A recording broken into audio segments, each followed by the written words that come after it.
Good morning, ladies and gentlemen. I'd like to call the meeting to order. My name is Malia Cohen. I'm the chair of the California Board of Equalization. I want to welcome you to our regularly scheduled board meeting. Ms. Cicchetti, could you please call the roll? Yes, good morning. Chair Cohen, Present. Vice Chair Schaefer, Present. Member Gaines, Present. Member Vasquez, Present. Deputy Controller Eppolite. Present. Excellent, thank you. All right, a quorum is present. The board meeting is called to order, and we will start with the Pledge of Allegiance. Please stand and put your right hand over your heart and repeat after me. I pledge allegiance to the flag of the United States of America and to the republic for which it stands, one nation, under God, indivisible, with liberty and justice for all.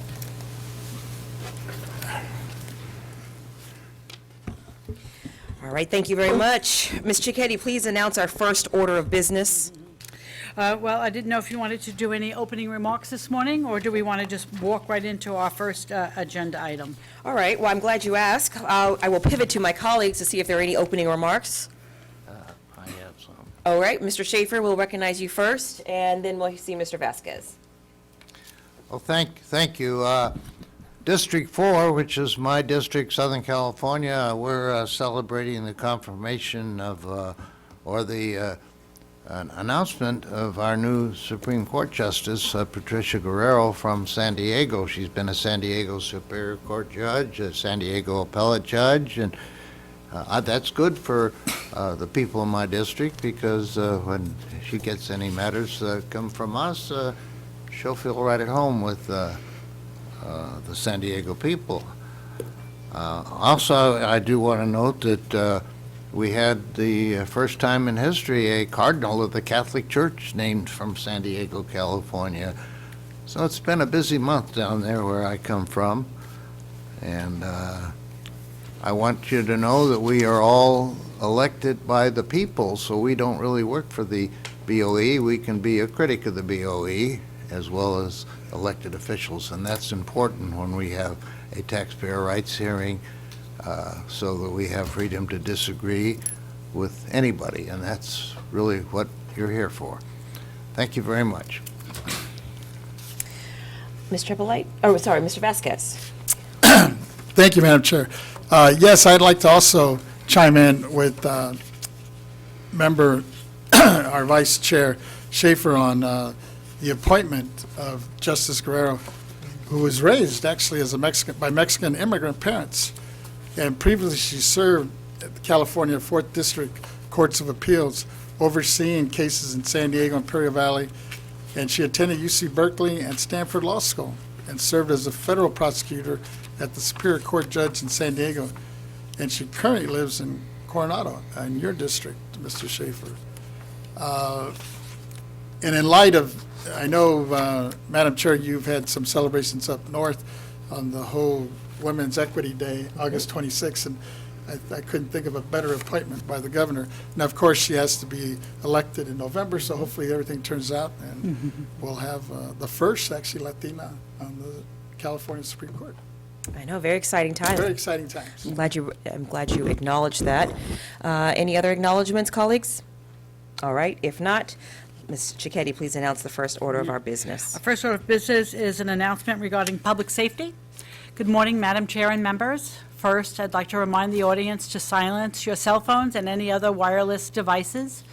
The current COVID-19 guidelines for the Board of Equalization require that all BOE employees must wear a mask while inside a BOE facility or while attending any BOE event. Masks and hand sanitizer are available to all and can be found in the back of the auditorium. The public will be invited to comment during the matters before the board. If there are any members of the public wishing to speak before the board on any agenda item in person, we ask that you complete and submit to the Sergeant of Arms a public comment appearance sheet located at the entrance of the auditorium. If you wish to speak before the board by telephone, please dial the phone number and access code provided on a public agenda notice and follow the instructions of the AT&T moderator. If you intend to make a public comment using the AT&T moderator, we recommend dialing into the meeting on the teleconference line prior to the beginning of the agenda item you wish to make a comment. We recommend this as the audio broadcast on our website experiences a 1 to 3 minute delay between the live stream and the live event. When giving a public comment, please limit your remarks to 3 minutes. The order that the board identifies public comments in the conclusion of an agenda item is as follows. The clerk will first identify any public comment requests that have been received by our board proceeding staff in the auditorium. Then we will identify any public comments on the AT&T moderator. And lastly, we will read into the record any public comments received in writing in advance of today's meeting. This concludes the informational announcement. Thank you. Thank you very much. Please call our first agenda item. Our first scheduled item is C1, Taxpayer Bill of Rights Hearing. Public hearing to allow taxpayers and stakeholders to comment on items in the Taxpayer Rights Advocate Annual Report or issues related to the agency's administration of its tax programs. Taxpayers may share their experiences with property tax problems they may be having so the agency can help facilitate resolution. Ms. Thompson, the taxpayer rights advocate, will provide an introduction and facilitate the public hearing. Great, Ms. thank you, Ms. Thompson. Thompson. It's good to see you this morning. Thank you. Good morning, Chair Cohen and honorable board members. I'm Lisa Thompson, the Chief of the Taxpayer Rights Advocate Office, and I'm pleased to be here today to conduct the annual Taxpayer Bill of Rights hearing for the agency to provide taxpayers, industry representatives, government agencies, and other parties the opportunity to provide comments before this elected board. The hearing is held in accordance with the Morgan Property Taxpayer Bill of Rights and the California Taxpayers Bill of Rights. Before we extend the opportunity to the public to provide comment, I would like to share with you some information on the format and purpose of the hearing, then discuss the contents of the most recent Taxpayers Rights Advocate Annual Report, which serves as the basis for the hearing. The annual report is for fiscal year 2020-21. Which can be accessed on our agency's website through the Taxpayer Rights Advocate Office pages, as well can be viewed on the public agenda notice. As to the format and order of the speakers, we would like to extend the opportunity to those that gave notice to the Taxpayer Rights Advocate Office or board proceedings that they would be speaking here at the meeting in person or remotely. And for those that wish to provide comments, Ms. Cicchetti, the board clerk, will read those written comments into the record in the order of receipt. And after each speaker makes their comments or comments are read, I will make some remarks and then open it up to board members if they have questions or comments. In some cases, we will group the readings of them because the comments were pretty similar. So in that case, I'll indicate that in the previous comment, and then she'll read a sequence of comments that were submitted. So as to the purpose of the hearing, it is to give taxpayers, industry representatives, assessors, and local agencies the opportunity to provide comments on any item discussed in the Taxpayer Rights Advocate Annual Report, and also to address any issues that they may be currently having or that we might be working with the taxpayer on. Parties may also comment on programs administered by the State Board of Equalization and the quality of our agency services or property tax issues. Individuals may present concerns regarding agency services or issues related to the administration of all of our tax programs, including state and county property taxes, alcoholic beverage tax, and the tax on insurers. Our agency's Taxpayer Bill of Rights hearing is held in accordance with certain statutory provisions. For property taxes, it is Revenue and Taxation Code Section 5906D that states the board shall annually conduct a public hearing soliciting the input of assessors, other local agency representatives, and taxpayers to address the advocate's annual report pursuant to Section 5904, and also to identify a means to correct any problems identified in that report. For the alcoholic beverage tax, Revenue and Taxation Code Section 32463 states that the board shall conduct an annual hearing before the full board where industry representatives and industry taxpayers are allowed to present their proposals on changes to the alcoholic beverage tax, which will further improve voluntary compliance and the relationship between taxpayers and the government. The Taxpayers' Rights Advocate Annual Report that is applicable to this hearing is for fiscal year 2021, which was published in February 2022. The report included discussions of problems or issues in the area of property taxes and contained examples of property tax cases illustrating how the Taxpayer Rights Advocate assists taxpayers and helped resolve their problems. Additionally, that report describes our office's involvement in education to local taxpayers. We do this through the publication of information sheets that are written in simple, non-technical terms and that are geared to assist the taxpayers in understanding various property tax topics.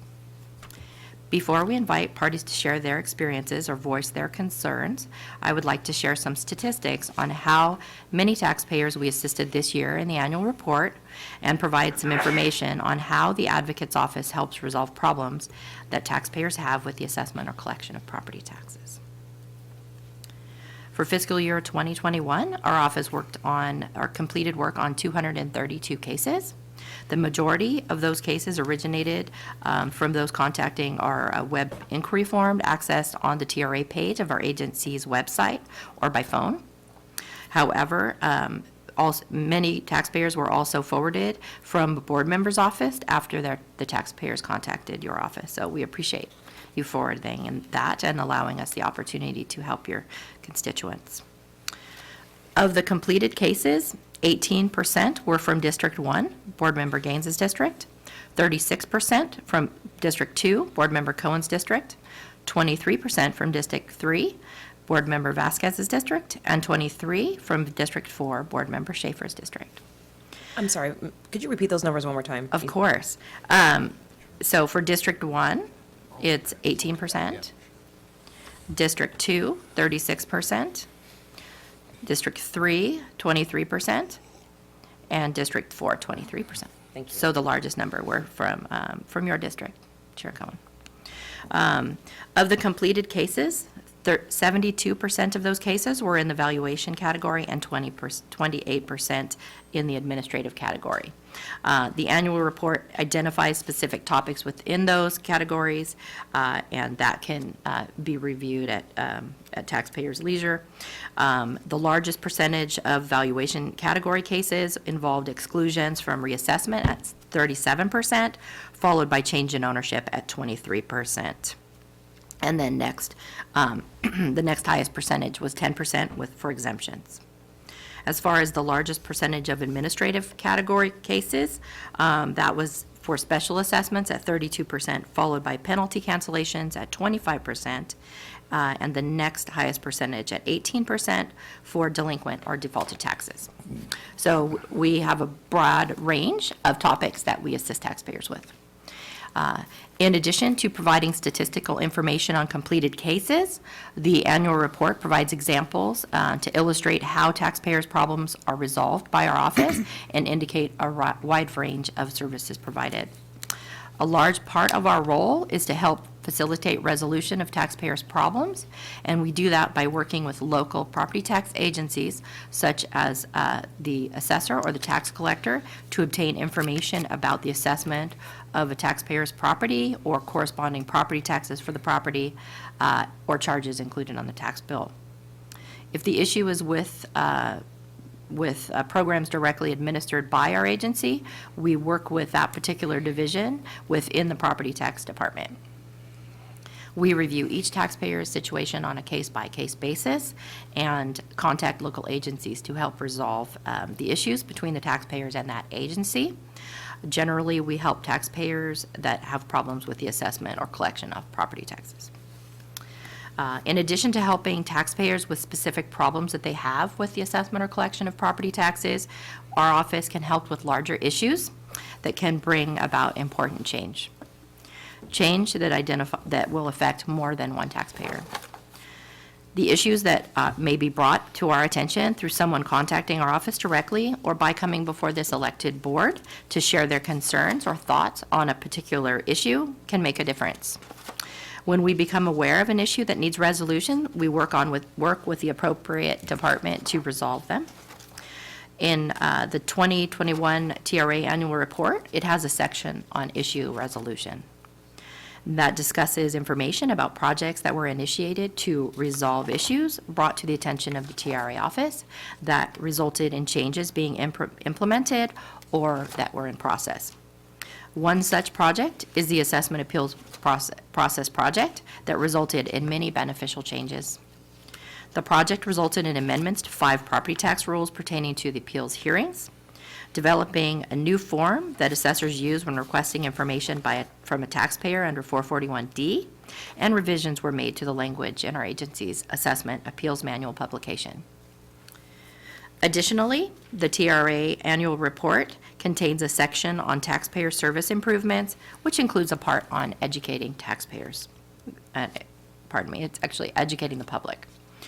This portion discusses the TRA office's role in taxpayer education through publication of information sheets. And I'd like to highlight this because it is an important resource for taxpayers. The annual report explains that in 2018, our office and the California Assessors Association discussed providing education through the issuance of short information sheets on various exclusion and exemption topics that were written in non-technical terms. Discussion in the annual report identifies completion of 4 information sheets from July 2018 through June 2020, addressing exclusions from the transfers between parents and children, and transfers between grandparents and grandchildren, and base year value transfers for persons age 55 and older, and for disabled persons. It further indicated, as a result of the passage of Proposition 19, our office suspended work on the information sheets until implementing legislation for Proposition 19 was passed by the legislature, and after our agency issued guidance for that implementing legislation. The Taxpayer Rights Advocate Office is committed to making improvements in taxpayer education and providing taxpayers with information in simple and understandable terms.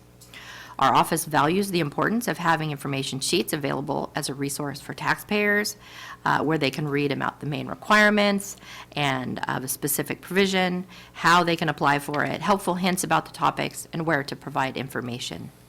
This also is a resource for county assessors staff where they can direct taxpayers to.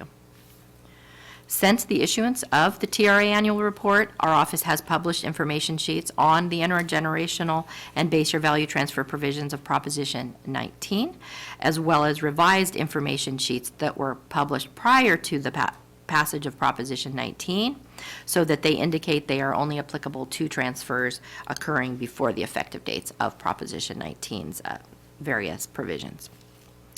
Additionally, the Taxpayer Rights Advocate Office worked with our agency's communications officer, Mr. Peter Kim, to publish a fact sheet on Proposition 19, which covers all of its provisions to help taxpayers. Our office will continue publishing information sheets to help taxpayers. So as far as today's Taxpayer Bill of Rights hearing, we were notified of 7 speakers prior to the hearing through contacts with Board Proceedings Division or the Taxpayer Rights Advocate Office, and we had numerous written comments submitted that will be read into the record. I will let Board Proceedings correct me if I am wrong, but I believe we have a total of 55 written comments, 2 of which are for the alcoholic beverage tax, and 53 for property taxes. Is that correct? Okay. So we had a lot of submissions actually coming through in the early hours of this morning and last night. So the known speakers at this point, I'll go ahead and just list them, but the known speakers are the Honorable Leslie Morgan, President of the California Assessors Association and Shasta County Assessor. Ms. Davis is here in person. Ms. Brenda Goodrich, representative on behalf of the California Alliance of Taxpayer Advocates, and Ms. Goodrich will be speaking remotely. And Ms. Susan Carlos, a taxpayer from the Bay Area, indicated she would be speaking remotely. Ms. Jeannie Kilroy, who called into our office indicated she would be attending the hearing, but we are not, we don't know if that's remotely or in person. Ms. Gina Tessie Louie, a taxpayer, indicated she would be speaking remotely. Ms. Kate Ledbetter, a taxpayer, indicated she would be speaking remotely. And finally, Ms. Gina Rodriguez of Ryan LLC indicated she would be speaking in person on 2 different topics, and she is here today. The remainder of the comments that were submitted in writing will be read by Ms. Cicchetti, the board clerk. And again, they will be read in order of receipt, but a few of them combining comments into one, and then I'll comment after that group. So I'll try to identify the group ahead of time. And just as a reminder, as people read their comments or comment, then I plan to have some brief remarks after their comments, and then members can ask questions or make any comments, and then we can go to the next speaker. So that concludes my opening remarks. Unless there are any questions from the board members, we can invite taxpayers, stakeholders to share their comments. Question, if I could. Mr. Gaines has a question. Yeah, that's on. My mic's on? Yeah. Okay, thank you.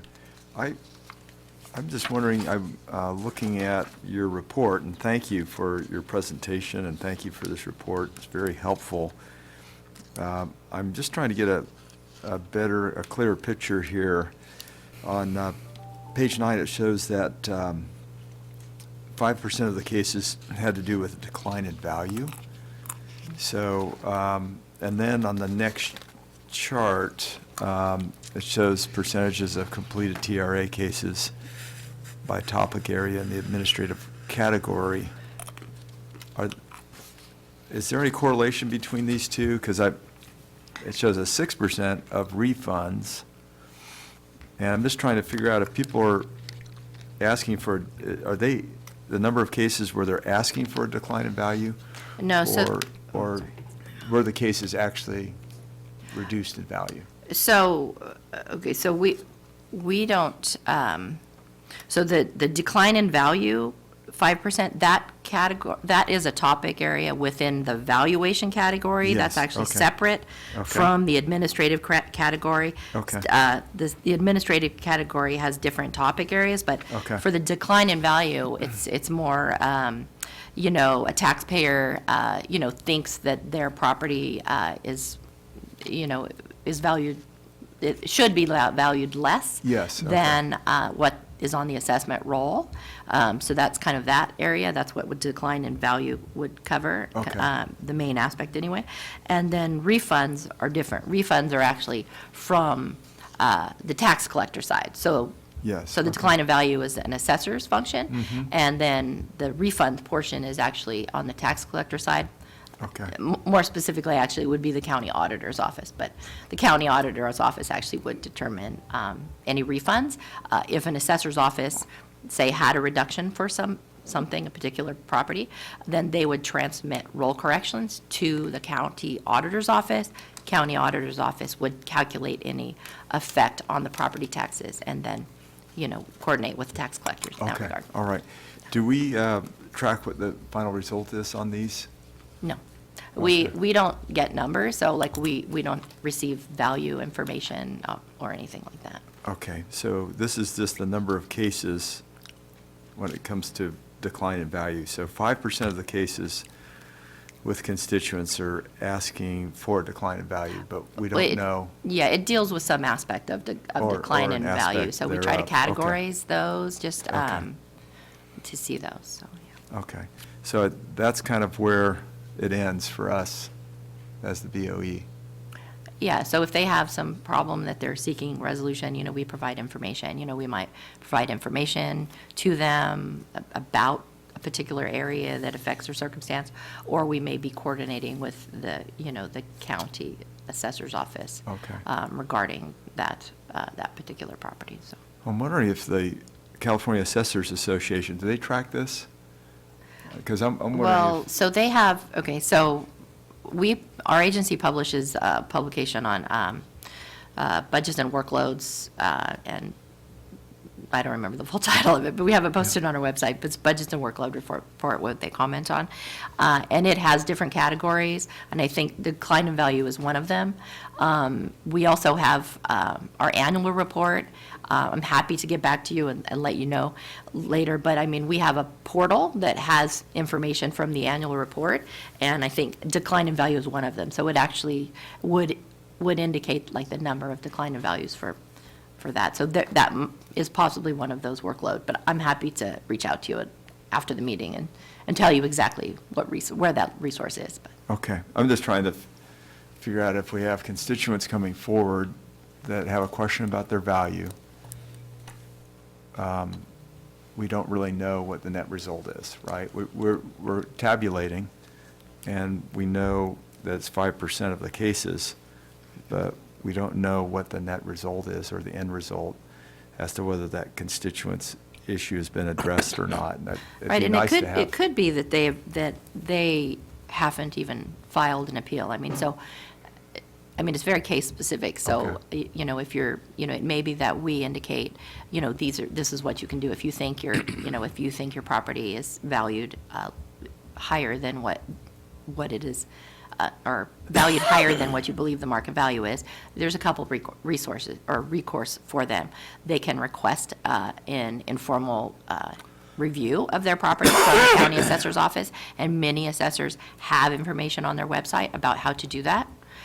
Or they could file a formal assessment appeals, application during the applicable filing period. So some of those would be indicating that. So it could be that just somebody comes to our office and just says, I don't think they're following Prop 13, and I think that my value is worth less than what it's being assessed at. So we provide them with a solution, to bring that method forward. And so in that regard, we would just give them the resources, and then they could reach out to the assessor's office. So, and it may or may not, come to fruition. Yes, So okay, all right, thank you. you're welcome. So, Thank you. Mr. Veskus? Just kind of a follow-up question to that.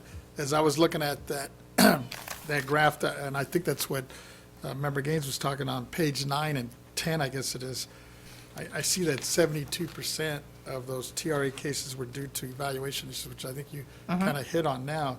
And within that number, 23% were contacted TRA to resolve change in ownership issues. And I'm just wondering, of that 23%, how many of them were related to Prop 19, or do we know that?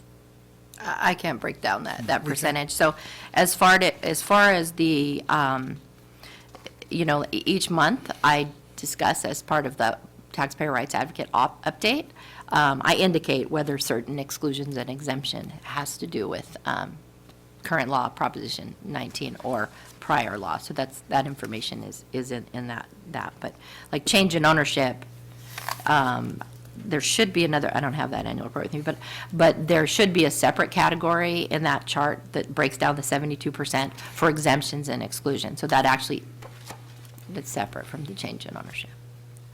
But So it- change in ownership might be somebody gets reassessed. Right, And that's- we're that's what I was- explaining so we don't- why, we we're don't- explaining why, like, somebody transfers property from one joint tenant to another, and they get reassessed and are upset about it, and, are concerned. And so our office looks at the situation and determines whether that reassessment was valid, and helps explain to the taxpayer why they were reassessed, so they understand that. So That's so change it's in kind of ownership. difficult to really kind of put it in that Prop 19 category, per Yes, se, exactly. because of Yeah, that. exactly, yeah. That would be really, that's a great question, and that's really more so in the exclusion and exemption category. And I do continue to break that down further during the monthly meeting. So, so we have that information, so, Appreciate it. yeah, you're welcome. Okay, so, Please continue. okay, if we're ready, I guess we can move on to the speakers, because we have a pretty full agenda. Let's keep moving. All righty, our first speaker is Leslie Morgan. She's the president of the CAA and the Shasta County Assessor Recorder. She sent in a comment, CAA Appreciation of TRA Office. Ms. Morgan, please come forward. Yeah. mhm. Take a seat. Yes, on the other side, thank you.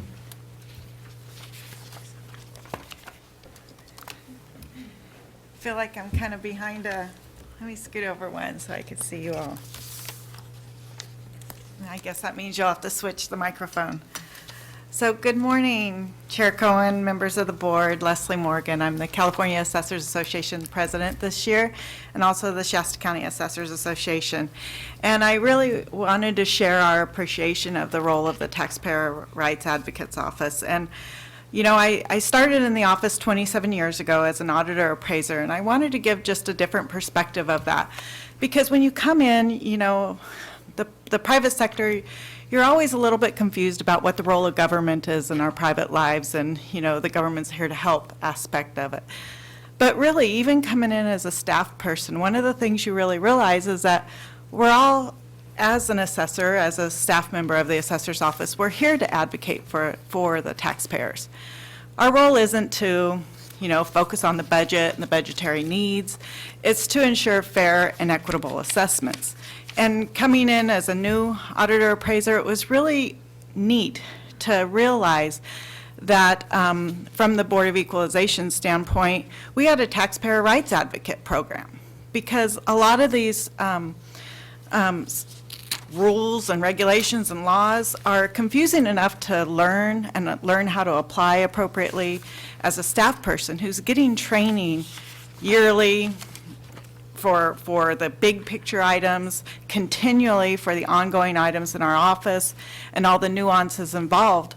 But when you're deep in conversation with a taxpayer about, you know, why their tractor's assessed, what triggered a reappraisal, all of those things, you know, sometimes you just reach a point where no matter how you say it, no matter how you explain it, you end up referring them to the taxpayer rights advocate, because maybe they can help them realize that it's not just us, it's not just, you know, well, we're applying the rules, we're applying them fairly.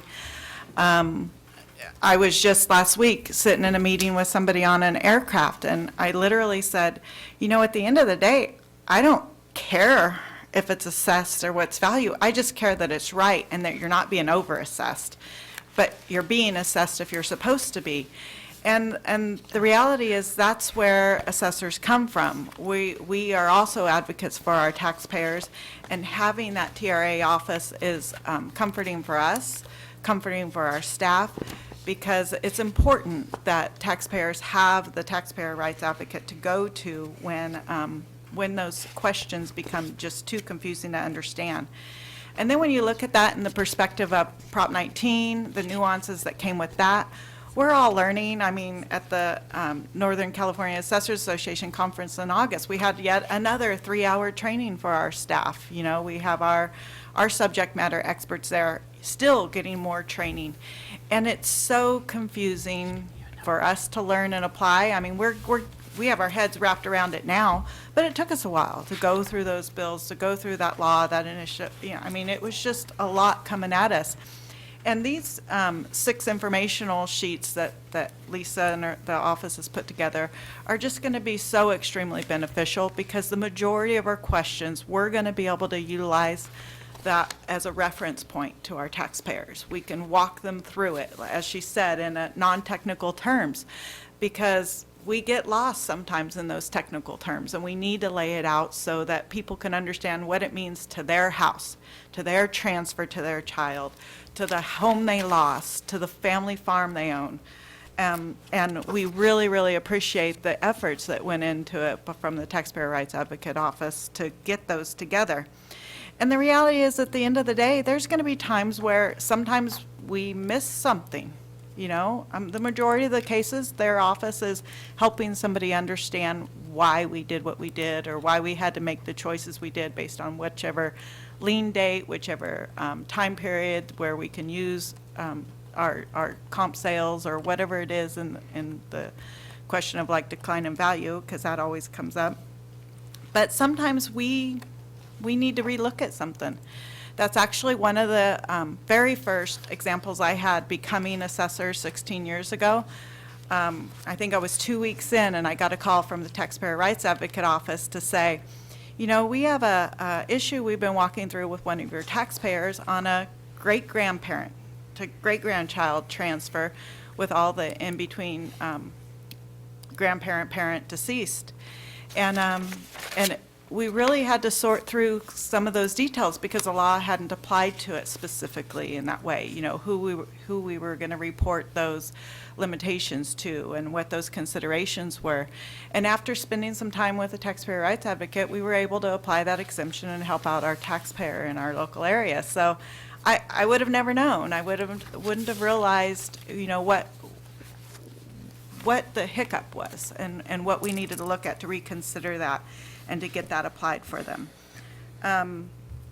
So here we are 16 years later, and one thing we know is everything's going to change, right? We're going to just get our head wrapped around this new Prop 19, and something else is going to change on us.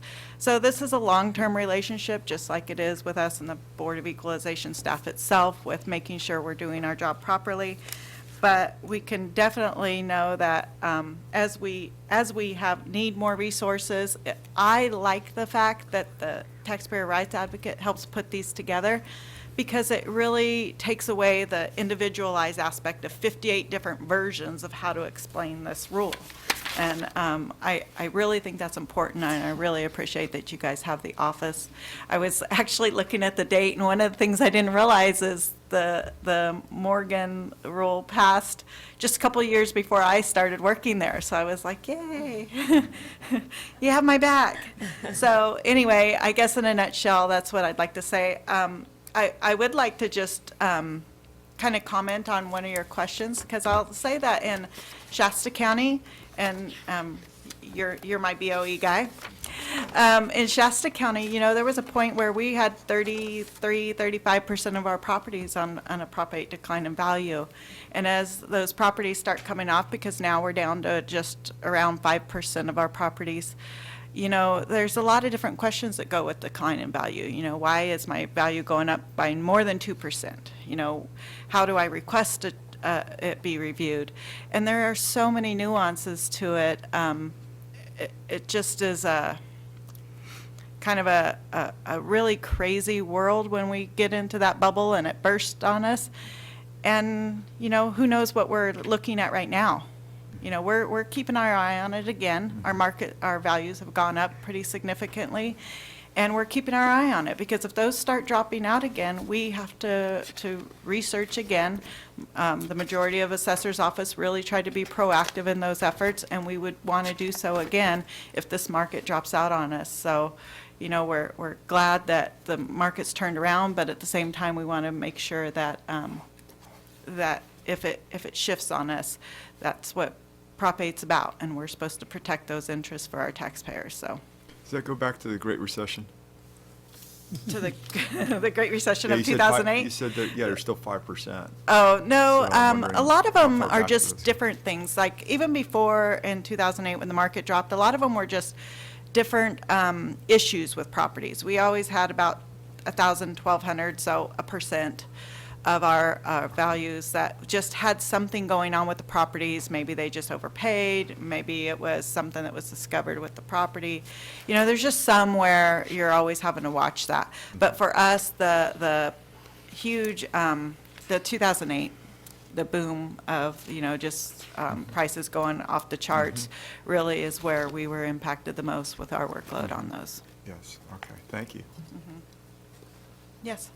I'm impressed at the grasp you have of the public service part of your job. I was wondering if the civic or service clubs within the counties you serve ever invite you to come speak about the work you do. I find that the public consists generally boring, and I have to write them a letter and explain what an interesting talk I can give. And down in San Diego, I don't hear back.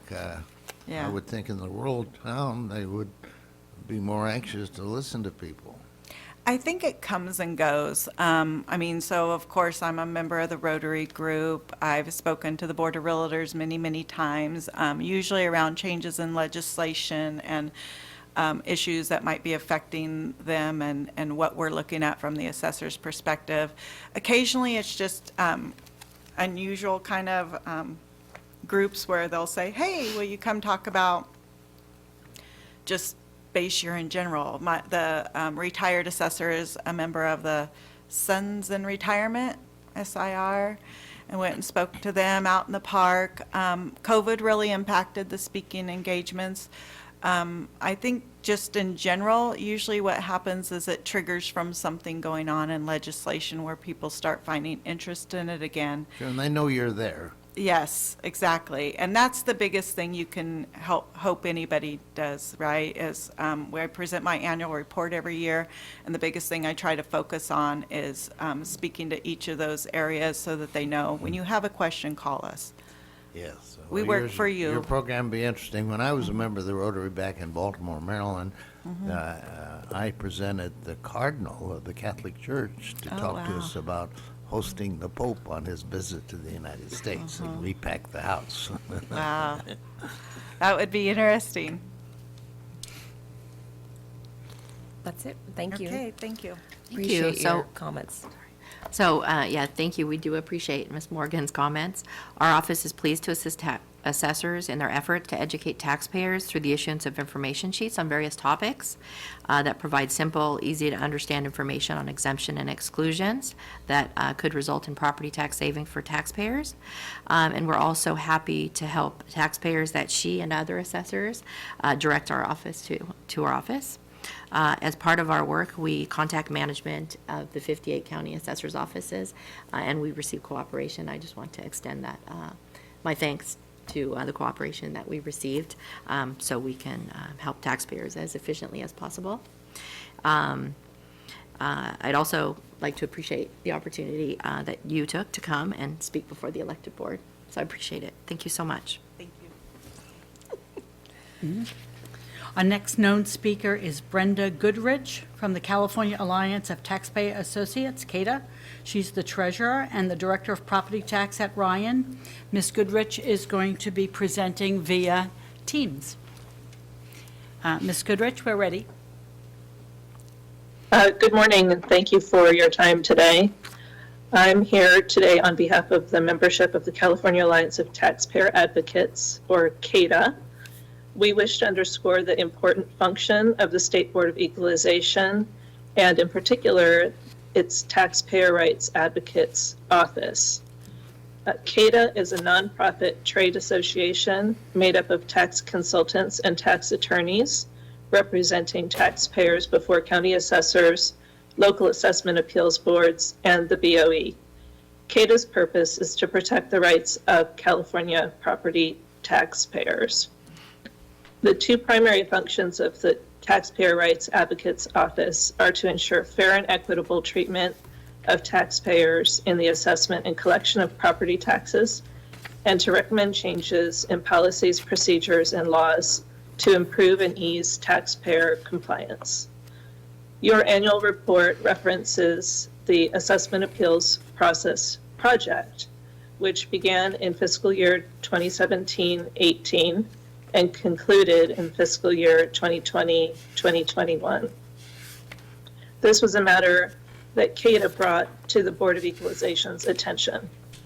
Throughout the process, we worked with members of the BOE, the Property Tax Department, the California Assessors Association, and the California Association of Clerks and Elected Officials, and the Taxpayer Rights Advocates Office. In 2018, by a vote of the elected board members, the Board of Equalization adopted changes to the property tax assessment and assessment appeals process.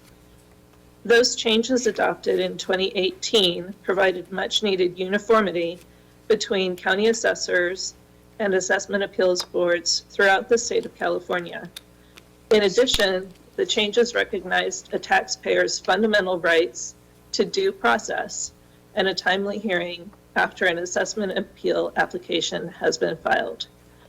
Further, the elected Board of Equalization members voted to direct staff to develop a new form assessors must use when requesting information from the taxpayers under R&T Code Section 441D.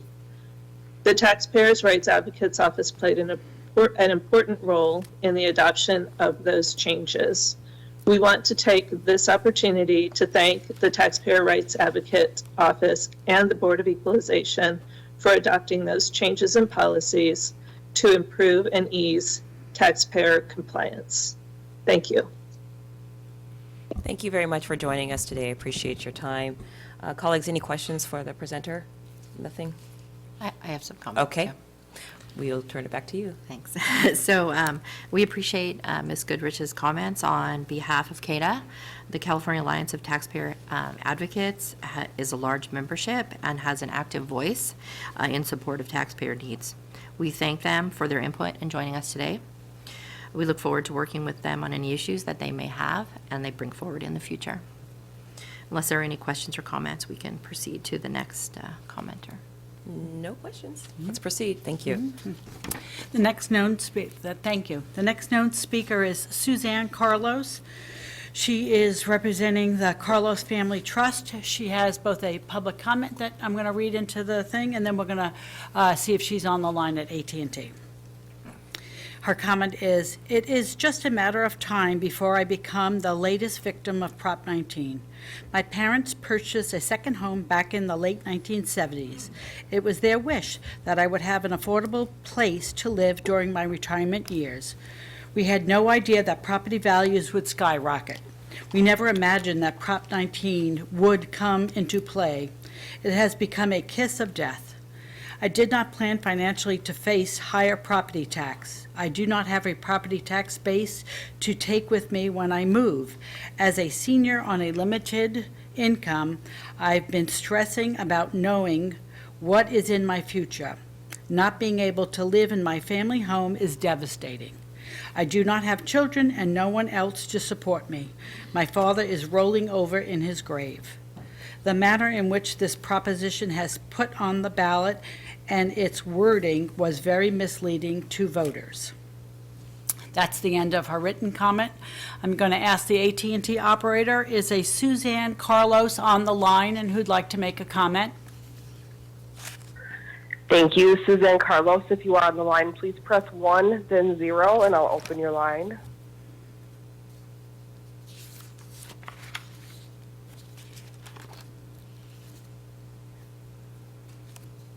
I have one line that might be her. It'll just be one moment.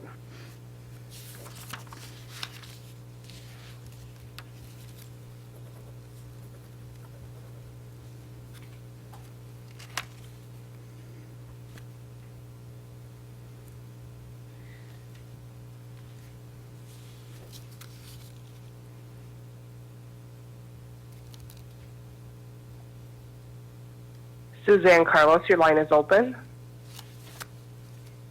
Are you able to hear me? Yes. Hello? Okay, good morning. Thank you so much for giving me an opportunity to speak regarding my personal experience with Prop 19. I was part of a volunteer group this last summer to obtain signatures to try and repeal the proposition, and unfortunately, we were not able to obtain the amount that was required. But as I mentioned in my written comment, I am personally going to be really affected by Prop 19 in that we never anticipated that something like this would happen. Being a senior on a limited income, I'm not going to be able to afford the higher property tax base once the home is reassessed. And so I don't know what we can do at this point in time, or we have to wait until the next round of signatures. But, you know, my mom is 98, so I don't know how much longer she's going to be able to hang in there. Thank you very much for your comment. So we appreciate Ms. Carlos's comments. She expresses concerns about the provisions of Proposition 19, which was approved by the California voters in November 2020. The situation that she describes with her parents' second home and facing higher property taxes when she inherits it in the future is something that many taxpayers with parents that have more than one property are worried about. We're sympathetic to the situation, but Proposition 19 was a voter-approved initiative that amended the California Constitution. The constitutional amendment included provisions that allow exclusion for the principal residence that continues as the family home, but it did not include provisions for property such as a vacation home or a rental home. So if the home that Ms. Carlos inherits is a second home and not her parents' principal residence, then under current law, it would be reassessed to market value at the time of transfer. In order to allow a second home to qualify for the parent-child exclusion, that would require a constitutional amendment. And when the time comes, then instead of moving into the second home, Ms. Carlos may wish to consider moving into the principal residence, which would enable her to continue that low property tax base of her parents. The other option would be if she would like to retire into that home, is for her mother to move into that second home and make it the principal residence, which would allow the parent-child transfer under Proposition 19. Otherwise, in order for it to qualify as a vacation home or a second residence, that would require a constitutional amendment, which would have to go toward to the voters for vote. So unless there are any questions or comments that the board members have, we can go to the next speaker. Yeah, it's Ms. Carlos, is that correct? Yes. Yeah, so thank you for your calling in, and thank you for illuminating your issue. Initially, I thought it might be the first residence that was impacted, but as was expressed, it's a second home. I think the pathway that you had expressed was the signature gathering process, which I support. I think that should go back to the people, and it should be more clearly laid out. I think a lot of people were confused on the initiative and didn't understand all aspects of it. Certainly the base year value is beneficial to folks, but that passage of property to a grandchild or a child has certain provisions where it's going to be reappraised. So I think that's the only answer. I think as described by Ms. Lisa Thompson, is that there would have to be an initiative that would qualify on the ballot for anything to change in that way. But thank you for expressing it and coming forward today. Thank you. Okay. All righty. Our next known speaker today is Jane Van Tamelin from Los Altos. She has a comment that I'm going to read into the record, and then we'll see if she's on the line. Many thought Prop 19 was only about fire victims and seniors moving, but people are being taxed out of their family home due to huge tax hikes. My life plan was to move back home. We made careful financial plans. Prop 19 ruined everything. After Dad died in 2009, I moved home and lived with Mom. Our home is small, but architecturally important. I took care of her and our home while studying architectural preservation. If sold, it will surely be replaced by a mansion, causing pollution, but no affordable housing. It would be a tragic architectural loss. Mom moved to assisted living due to Alzheimer's. I won't receive the $1 million exemption unless Mom moves home on January 1st, the year of her death. Please consider an exemption or a lesser gradual property tax increase, especially for children who have given up careers to care for elderly parents and their homes. I'm going to call the monitor, AT&T moderator. Excuse me, moderator. Can you see if there's a Jane Van Tamelin on the line? Thank you. Jane, if you are on the line, please press 1, then 0, so I can open your line.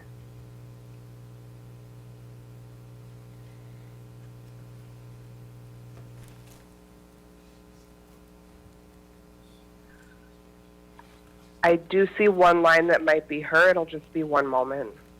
Thank you.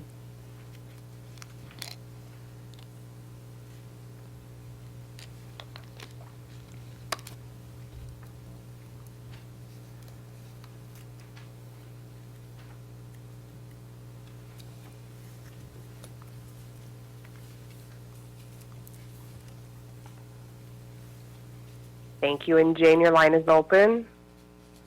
Hi, this is Jane Van Tamelin, and thanks for reading my comments. Can you hear me? Yes, we can hear you. Yes. Please, go ahead and proceed. Welcome. Okay, yeah. This is just so distressing about Prop 19. You know, it's not just about money, it's about our families and our homes. And there's got to be a better way than to just completely drastically raise taxes so much that people won't be able to stay in their family homes. And I've been thinking a lot about this, and you know, I know there are a lot of large corporations and people buying homes more than ever just for rentals. So maybe they could be taxed at a higher rate, but people who live in their homes could be taxed at a reasonable rate. For example, a group of us were talking, and we were thinking maybe a lower property tax for everyone, maybe like 0.5% across the board, and then if more revenue is needed, tax polluters or ultra-rich, or there's so many people contributing to global warming, there could be huge penalties. There are other solutions that could help everybody and not force people to move out of their homes. And if seniors should be, I'm a senior, I wanted to move, you know, I'm retirement, I'm 69, I wanted to be able to move into my family home, and I'd like my daughters to be able to buy their first homes. But it's just not right. And in my case, you know, taking care of my elderly mother and other people who've done this, they've had to, you know, if the parents have to move to assisted living or memory care, then they're just out of luck. People are saying, I'll get this $1 million exemption, but I talked to a lawyer and I will not. So this was not a well thought out law, not understood, and I beg everybody to reconsider this and really think about the impact it's going to have on real people and their families. Thank you for your comment. So we appreciate Ms. Tamlin's comments submitted in writing, as well as speaking before this board. She expresses concerns about the impact of Proposition 19 to her future plan to move back home. She's concerned that the property won't qualify for the parent-child transfer exclusion because her mother is in assisted living and wouldn't be living at the home prior to her death. One of the requirements for the parent-child exclusion under Proposition 19 is that the home must be the principal residence of the transferor, generally the parent. This could be problematic if the owner is permanently in a care facility, such as for Alzheimer's or physical disability, even though the home is not occupied, even though the home is occupied by the family member and not rented out. As part of the requirements for property, they must be eligible for the homeowners of the disabled veterans exemption. And after receiving her comment, we reviewed the homeowners exemption statutes, and they don't address if an owner is eligible for the homeowners exemption when the owner is permanently in a care facility. That differs from the disabled veterans exemption, where statute expressly provides that the disabled veterans exemption may be allowed if a veteran or unmarried surviving spouse is confined to a hospital or other care facility, if that property, that claimant's principal residence were it not for being confined to the hospital or other care facility, provided that that residence is not rented. So basically, it's addressed for disabled veterans exemptions under 205.5 subdivision B and C. So prior to Proposition 19, the situation that Ms. Van Tamelen describes would not have been problematic because prior law under Proposition 58 and RTC 63.1 allowed exclusion for non-principal residence property up to $1 million lifetime cap. So a child that inherited property could retain that factored base year value even if the parent, even if it wasn't the parent's principal residence. We are aware of prior guidance on the homeowner's exemption and principal residence that addresses an absence, specifically property tax annotation 505.0078 and 505.0105. But those opinions both pertain to to the situation of a temporary absence as opposed to a more permanent one, as the case would be for a care facility for Alzheimer's. According to the information from the taxpayer's comments, it appears she is living in the home now, and so it isn't rented out by a third party.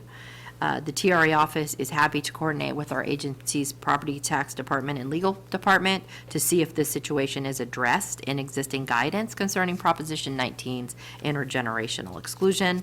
And then we will reach out to the taxpayer to provide some additional information because, it is a homeowner's exemption, issue, but Proposition 19 brings kind of that to light now. As far as the comments regarding different tax rates for different taxpayers, such as taxing corporations at a higher rate, that would require a constitutional amendment. In California, there's one property tax rate for local taxpayers statutorily. It's the 1% basic ad valorem tax rate, plus any locally approved bonded indebtedness. And that's discussed in our agency's publication 29, Property Tax and Overview. So unless there are any comments or questions, then we can go to the next. Please, let's go. Our next known speaker is Jeannie Kilroy. Ms. Kilroy, please come forward. You may sit over there. Yes, thank you. It's actually Janine. I'm sorry, I It's okay. apologize. It's the crazy French spelling. It looks like Jeannie. I've written some notes here I'd like to read. First, to thank you for the opportunity to speak. I think the state we're in the world, there's a lot of places you don't have this opportunity to actually speak, so thank you. I'm 54, born and raised in California, and I'm here to express concerns on how Prop 19 will change the complexion of the state of California. For the first time in my life, I'm less bullish on this great state.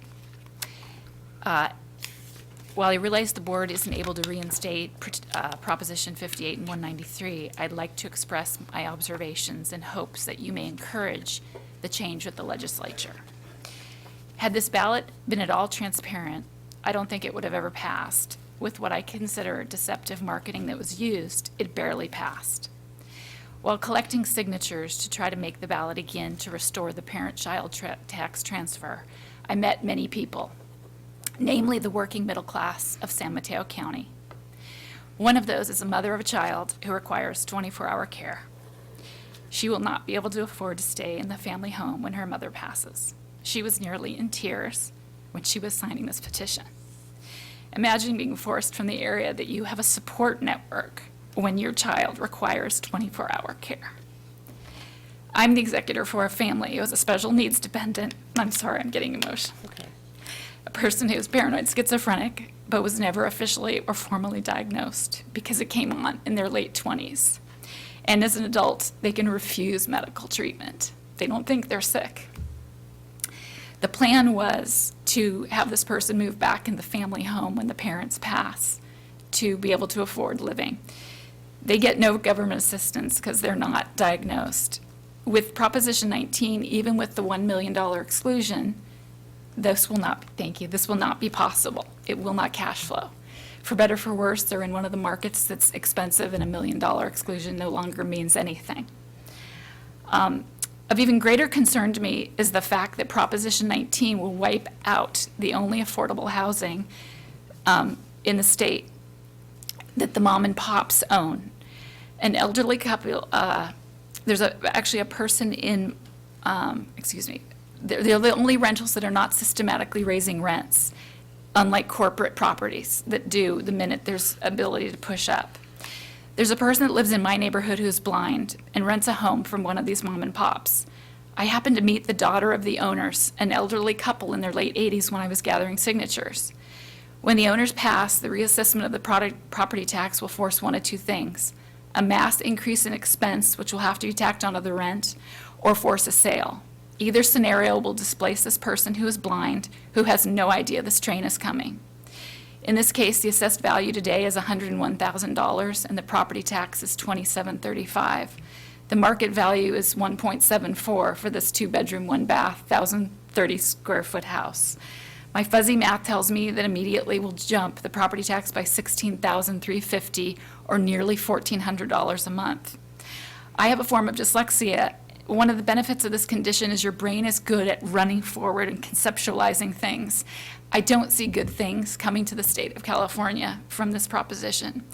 The irony is, I think there's a push for more property taxes to do things like create low-income housing, which this proposition is actually going to wipe out the mom and pops as they pass down to the kids that will be forced to sell and no longer offer people reasonable rent. Something that's been in place for 35 years that's silently been turned away, I think is a very wrong thing and a bad mark on the state. I asked the board, are there anything that you can do to help shed light on this, to help the group that will go for getting it on the ballot in 2024? Thank you very much for listening, and apologies again for getting emotional. It's just tough to see some of the stuff that's headed down the line. I wanted to just acknowledge your comments and let you know that you never need to apologize for feeling, here I am. Oh, thank you. Thank you. For feeling how you feel. And I want you to know that this body has sat for hours listening to public comment for a couple of years now, since the enaction of the legislation. And we are in a difficult position because we are charged with the responsibility of implementing the law. So have not taken a public position for or against, but we have been a convener for comments. We've been a place where people can receive accurate information. We have also been doing our best to educate lawyers that represent property owners in this space, ensuring that they know the rules of the changes of the legislation. And so we receive your concerns, we receive an understanding and can connect with the pain. I represent San Mateo, I represent the 23 counties in the Bay Area, in particular the Bay Area, and have heard overwhelmingly via Facebook, via Twitter, people have called in, people have written from taxpayers and their concerns. And my heart definitely goes out to people such as yourself that have experience, that are executors of their family estate or are parents of a child with a developmental challenge, and they're concerned about their child once they transition. And we know that homelessness also persists. And so there is a correlation between people losing their homes. I don't want to get too far ahead of me, but this is a place where you can air your concerns. However, the members of the legislature that voted and passed this, that got the legislation on the ballot is an important place for you to add your voice to. Your elected officials have to hear from you. The committee chairs, and my staff can direct you specifically on which committees to talk to, need to hear from you. Senator Hertzberg needs to hear your concerns. And members of the Rev and Tax Committee need to hear your concerns so that they can understand and put a face to the impact of this legislation. And we were instrumental in getting some trailer legislation in place, we meaning the Board of Equalization, but that really supported people who own family farms, who are also caught up in this quagmire of this legislation. The firefighters, the realtors are also lobbyists in areas that need to hear your concerns and your complaints. And happy to make connections and introductions so that you don't feel like you're spinning your wheels. But this is California, it's a big state, and I am glad to see you today, and I'm glad to hear from the other members of the public that have called in and given, again, voice and a face and just passion and energy about what Prop 19 has done and will do for Californians. I'm going to pivot to my colleague over here. Senator Gaines has a few comments that he'd like to share as well. Great. Thanks, Chair Cohen. Thank you for your comments. They resonate. We've got a challenge in front of us, and there was the Howard Jarvis Taxpayers Association that had the initiative. They gathered 400,000 signatures, but today you've got to gather a million ballot signatures to qualify something on the ballot, so that may require up to 1.5 million signatures to get 1 million good ones. And my last conversation that I had with John Kupal at Howard Jarvis was that they're looking at bringing this forward again. It's just a big challenge to take any initiative and qualify it. Typically, I mean, if it was kind of a bare bones budget, you'd probably need to raise $4 or $5 million to get something to qualify, and that's on the low end.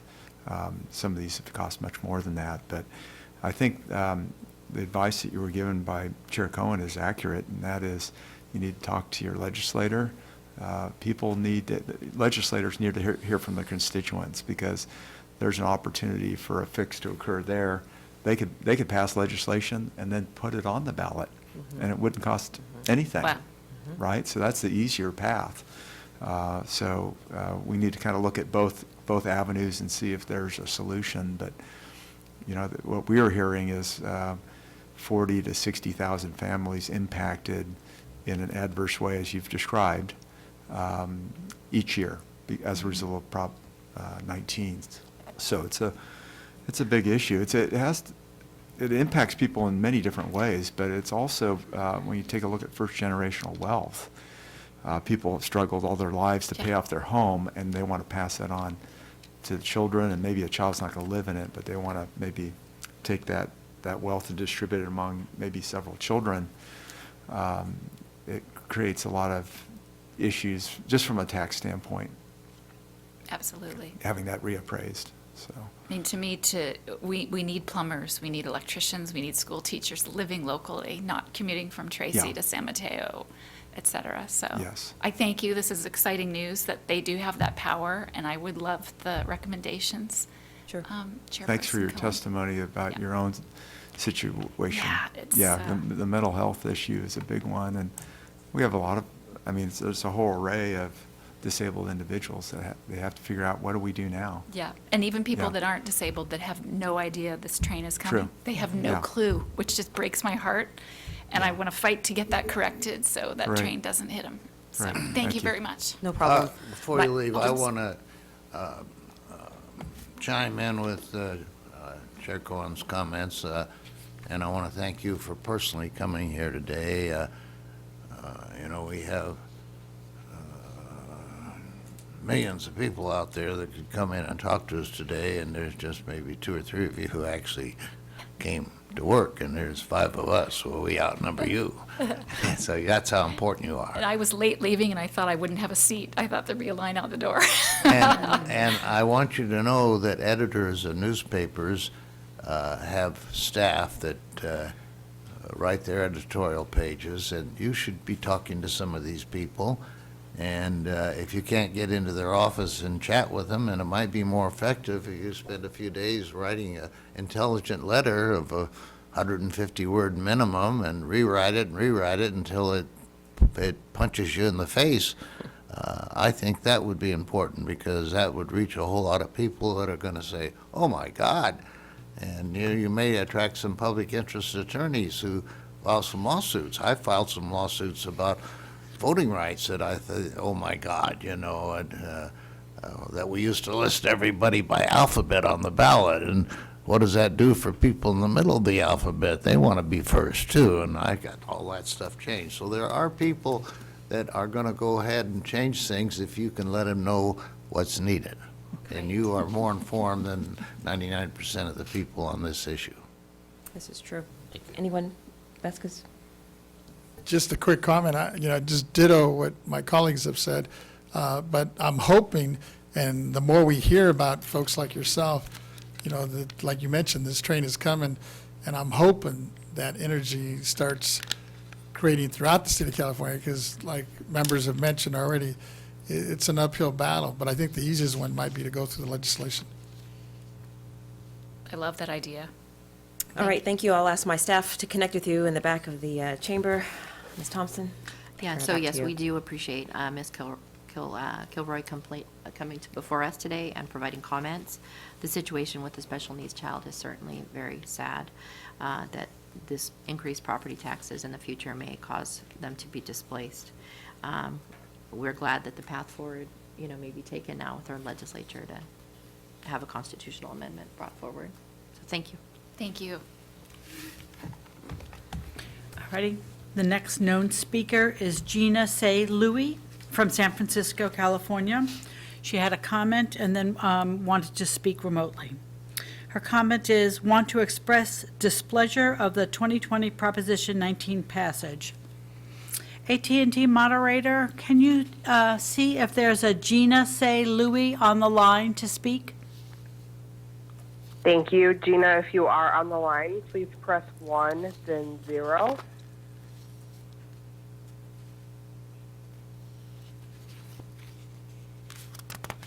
We do have one line that might be her. We're just checking now.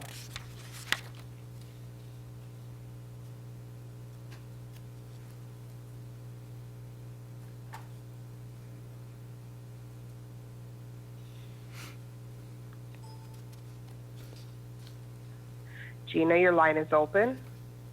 Hi there, everybody. I didn't know how long we had to speak. So all I'm going to say is I hope that we can save family homes, farms, and businesses by reinstating 58 and 193. I still can't believe how many people I encounter who have no idea Proposition 19 passed and what the harmful effects of Proposition 19 are. We're only starting to see the long-term effects. More properties for sale not selling and long-term working middle class leaving California is no coincidence. I really hope we are able to get the harmful effects overturned by the November 2024 ballot for Californians before it is too late and we lose too many of our working middle class. Sadly, our representatives in 2011 took away our rights to citizens' initiatives and vetoes through SB 202, and the people have had to suffer with the loss of a family member through COVID times without consideration from our representatives, despite SB 668 by Bates and AB 9 by Kiley proposals. Having volunteered for the Repeal the Death Tax initiative, many people who couldn't attend the call have shared stories with me, and I'm going to ask if there's a way for one of them to speak, Jennifer Nakano, because she lost her grandmother and her mother just last year.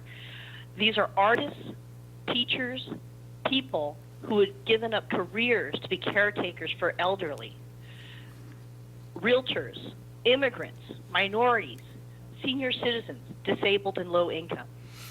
The people Proposition 19 was intended to help, and people who have worked for the American dream, to have it stripped by an unconstitutional policy that does not protect ownership rights afforded by both our federal and state constitutions.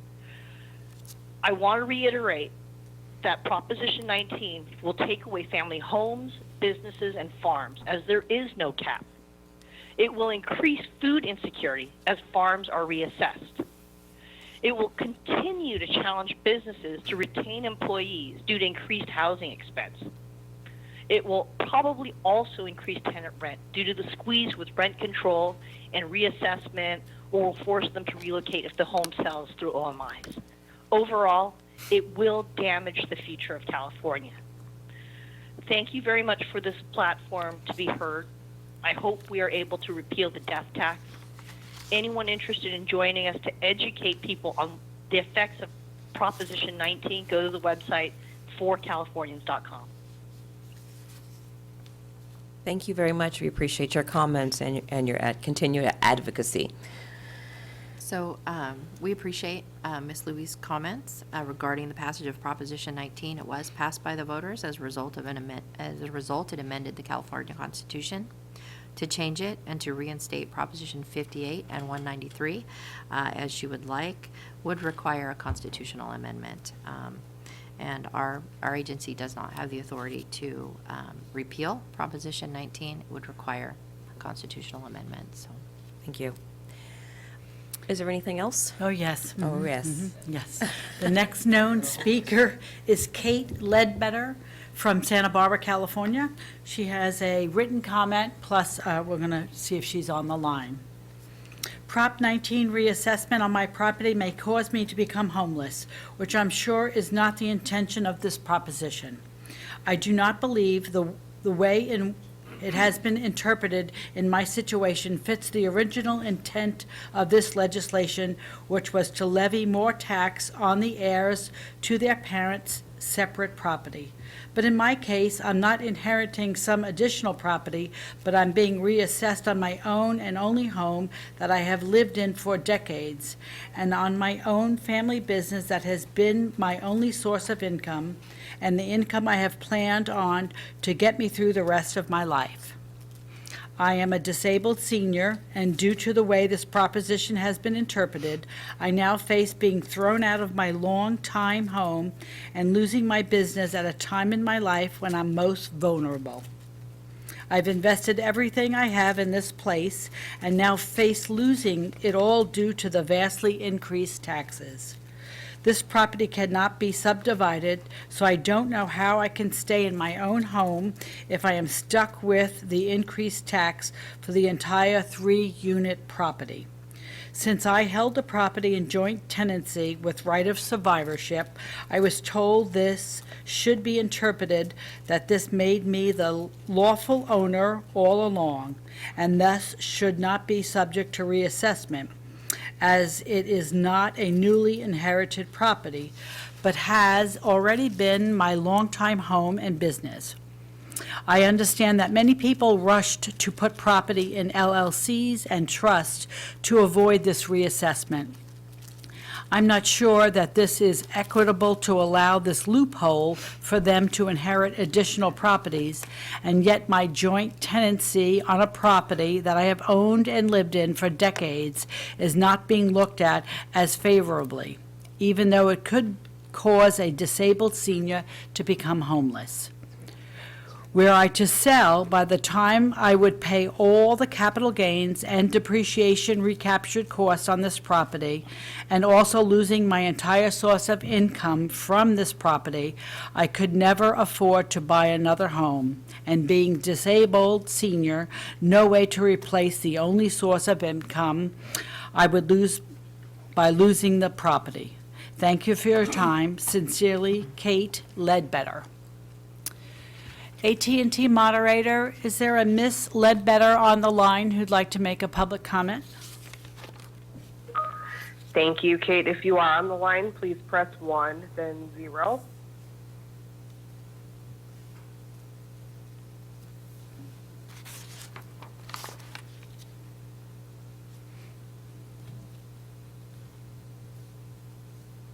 I don't see anyone queuing up at this time. All righty, thank you. We'll go to our last known speaker. So I'll go ahead Oh, and I'm provide sorry. comments if you Mhm. don't mind. Okay, I apologize. No problem. So we appreciate Ms. Ledbetter's comments. Based on the comments, it appears that she is currently owns a duplex as a joint tenant along with her parents, and she resides in one of the triplex units. We assume that the parents do not live in the unit with her or in another unit of the triplex. Rather, the other 2 units are rented, since she refers to them as a family business. Under the prior laws of Proposition 58 and 193, under Revenue and Taxation Code Section 63.1, the parents could transfer the triplex to Mrs. Ledbetter and be excluded from reassessment up to $1 million in transferred value for the property that was not the transferor's primary residence. However, under current law of Proposition 19, implemented by RTC 63.2, if her parents owned the duplex with her as joint tenants and the parents lived in one of the units as their own residence, then the intergenerational parent-child exclusion could apply to the unit that they lived in if they transferred it. But otherwise, it would not apply. And of course, Ms. Ledbetter would have to move into that unit if that wasn't her existing principal residence. There are many variables involved in joint tenancy to know what portion will be reassessed, such as whether the parents own the property before adding the daughter on to joint tenants, or whether they bought the property together with Mrs. Ledbetter. It may be that 2/3 of the property would be reassessed, or that it may be 100%. But the exclusion laws in place at the time the parents transferred the property to her, or it was inherited by her, would be what determines whether an exclusion could apply. As to comments about putting property into an LLC or a trust to avoid reassessment, that is an ownership question that an individual property owner must decide. But under Proposition 19, as well as the prior law, Prop 58 and 193, property owned by an LLC would not be eligible for the parent-child or the grandparent-grandchild transfer, since they're not eligible for the homeowners of disabled veterans exemption. Transferring property into a joint tenancy from a joint tenancy to an LLC may cause a change in ownership reassessment, or it may be excluded if it results in a change, if it results basically in a change in the method of holding title. However, transfers of interest in legal entities can cause reassessment consequences. We are happy to reach out to Mrs. Ledbetter to better understand her situation and provide additional information. Unless the board members have any questions or comments, we can go to the next speaker. And the next speaker is Gina Rodriguez from Ryan LLC. Just a second, we have a comment from Mr. Vasquez. Oh, okay. That's fine. Just a quick comment. But, so it wasn't real clear. So you're saying if she's a joint tenant and upon death, let's say in this case, I guess it could be her mom, that's a joint tenancy with, she doesn't have ownership of it? Or she'll get reassessed, you're saying? Yes, depending on the situation. So, well, she would get reassessed either way. But so let's say the change in ownership laws are such that, so if you own property with somebody as a joint tenant, there's a couple different scenarios. So say you and I purchased a property together and we're as joint tenants. So if the property was transferred from you to me at some later point, either you transfer it to me or you die and it goes to me, then that would be a 50% change in ownership because I would gain your 50%. And so that would be subject to reassessment unless an exclusion applied. So that's one scenario. The other scenario would be is if we didn't buy it together and you had a property that you purchased and then you added me on later as a joint tenant, then you become an original transferor. So what happens is because you stayed on title with me when we became a joint tenant, that particular transfer is not subject to reassessment. But at a later date, if you come off title, that would result in a property being reassessed, and actually at 100%. So there are just variables within change in ownership that could take place. So that's why we can contact her and tell that. I mean, we can help her understand and refer her to some resources on joint tenancies to understand it, and what would happen. So without talking with her, we just don't know, whether she purchased the property with her parents at the same time or whether she was later added on title by them. So it would impact reassessment in the future. I thought if you were joint tenant, like in this case, you didn't buy it, but your parent decided to put you on thereafter, their purchase, and upon their death, you take over ownership basically because you're the joint tenant. You're the surviving tenant, no? You are, and so with joint tenancy, that's something where, the property automatically passes to the other joint Survivor, tenant. The surviving tenant, correct. But it would depend how you took ownership to determine what percentage would be reassessed. So, Any other questions? All right, thank you. Ms. Thompson. Okay.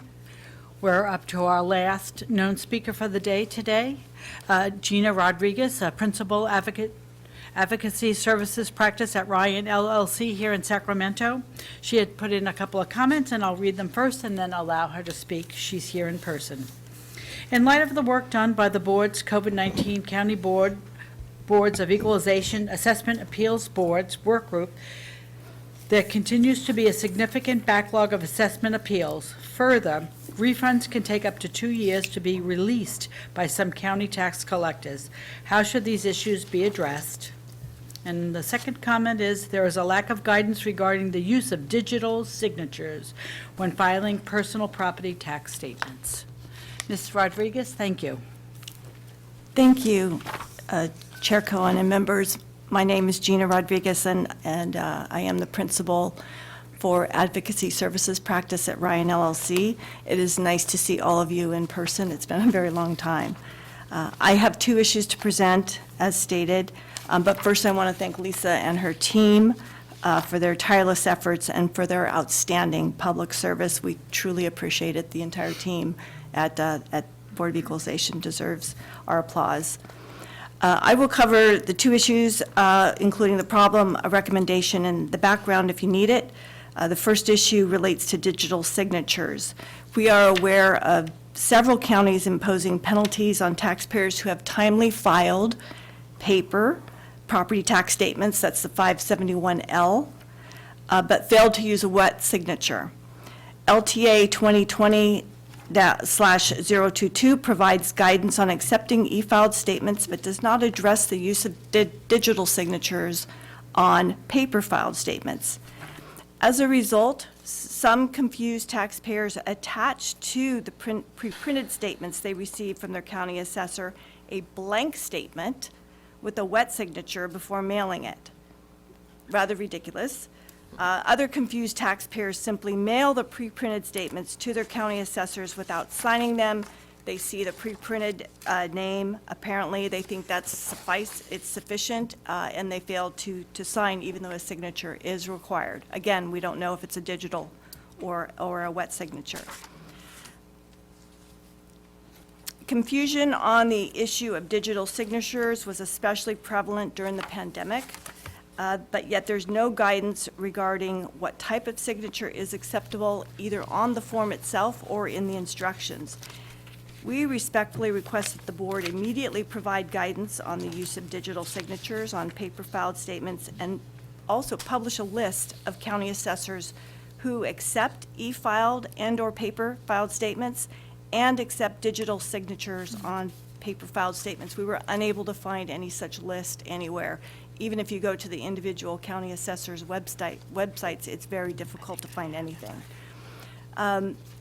Just for background, in reaction to the governor's stay-at-home order on March 19, 2020, the use of digital signatures on various property tax statements was discussed at the board's April 21st, 2020 meeting.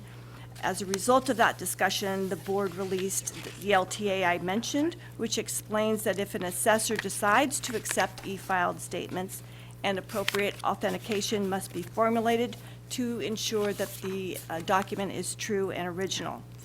Further, the LTA references Government Code Section 16.5, which states that a digital signature will have the same force and effect as a manual or wet signature if it embodies certain attributes. And it provides that the use or acceptance of a digital signature is optional for public entities. Therefore, assessors can choose to accept e-filed statements with digital signatures, or they can choose not to accept them.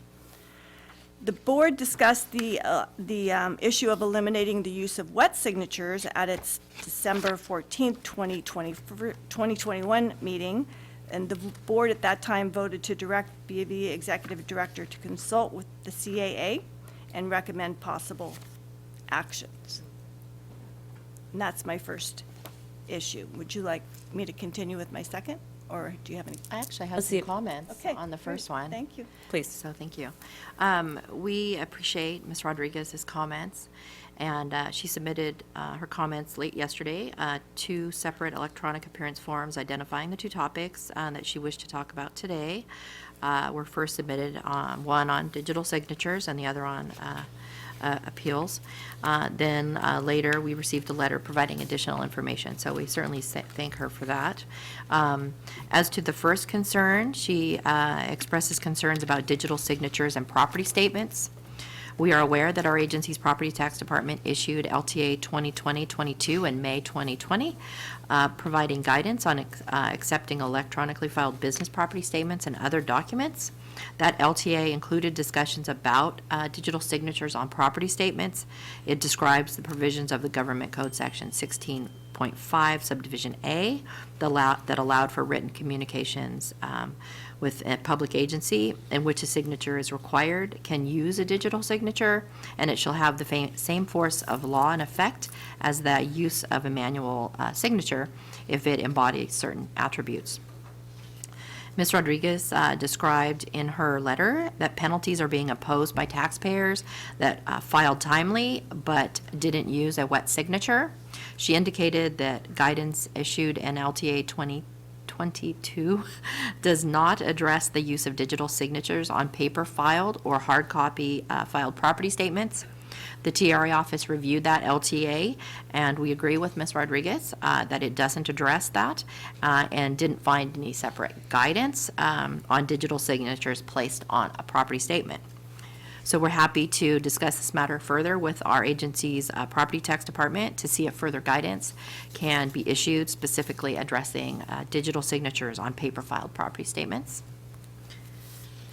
Unless there are any questions or comments by the board on this respect, we can go to Yeah, that. We do have a question, Mr. Yeah, Payne. so is that something that could be clarified through another LTA? I know that the assessors have the authority, right, on a per-county basis, but can we provide further guidance through an LTA? Or? So that's what we will be talking with our property tax department to Okay. see, to examine, to see what is available out there. There might be something more recent addressing it, but again, we received this comment, last night. So, we were able to identify that LTA, and Okay. it definitely does not address the issues that Ms. Rodriguez is bringing forward. So, if that needs to be addressed, we'd like to approach our property tax department about doing that Great. following this meeting. I'm also wondering, can we work with Leslie Morgan and the California Assessors Association in terms of providing that list? I think that would be very helpful of knowing which county assessors are accepting the digital signature or not. And, through the chair, would it be possible for Leslie Morgan to comment on that? Absolutely. And we're also happy to coordinate with the Assessors Association Yes, too. that's what I was thinking, right. Through Leslie, but, Sure. where we can provide her with some, additional background information for it.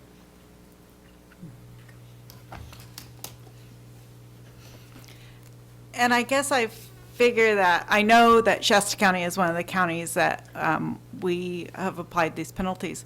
And there's a couple different aspects to this. And I'll tell you that in Shasta County, the digital signatures that are typically submitted are, so we use our online business property filing. So we send out an identification number. When somebody logs in, they use that identification number.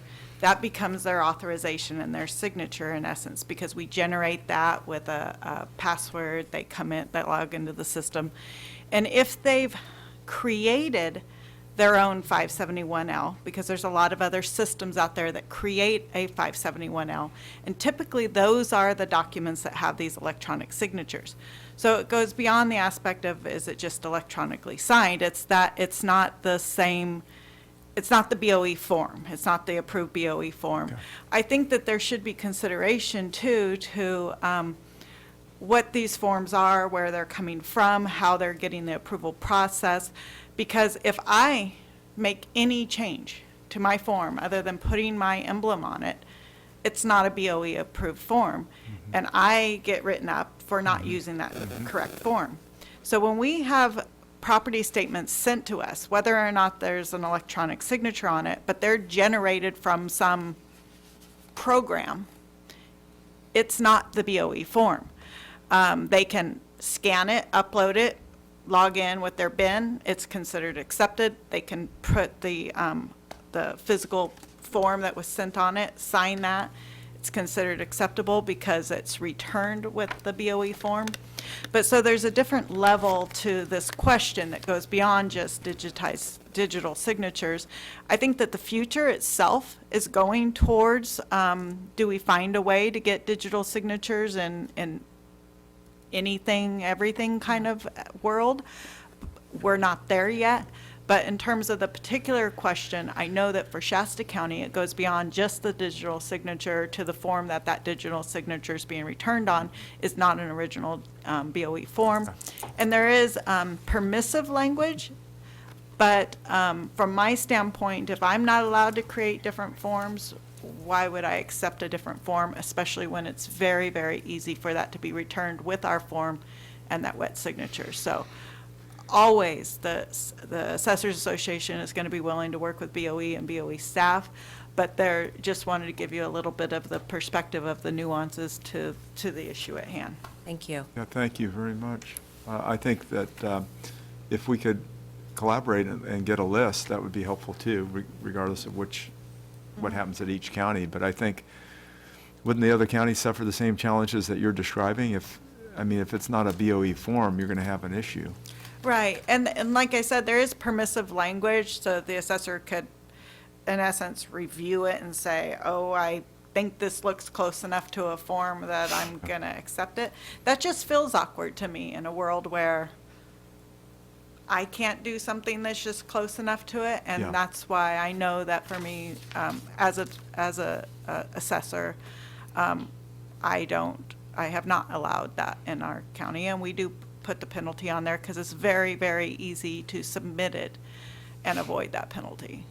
Okay, so is there a pathway that the BOE could come up with some sort of guidance? Oh, absolutely. On- I'm sure there is. I Okay. think we just need to get to what is, how those forms get approved, where they're generated from, Yeah. what they're required to look like. I think it should go through a forms approval process. I think a program should have to submit the form, BOE should get it approved, and Okay. then it should have some sort of notation that it's an approved BOE form. Okay. That's a Personally. good point, That's because helpful, Franchise yeah. Tax Board actually does do that. They'll approve a software vendor's form, and then they provide a list. These are Okay. all of the approved vendors, so that's a great idea. That's very helpful, thank Yeah. you. Yeah, thanks for sharing that information. Thank you. Any questions down on this end? Okay, thank you. Thank you. Second issue relates to the backlog of assessment appeals and refunds. You likely know there is an extraordinary backlog of assessment appeals in some counties, some appeals of which are more than 5 years old. Further, some property tax refunds take up to 2 years to receive after the Local Assessment Appeals Board, the AAB, has decided the appeal or an agreed-upon stipulation has been finalized. Taxpayers deserve a transparent and timely process to resolve their property tax disputes and to receive their refunds. We respectfully request that the board provide guidance to assessors to support an increase in the number of informal hearings whereby a dispute is resolved through a stipulation.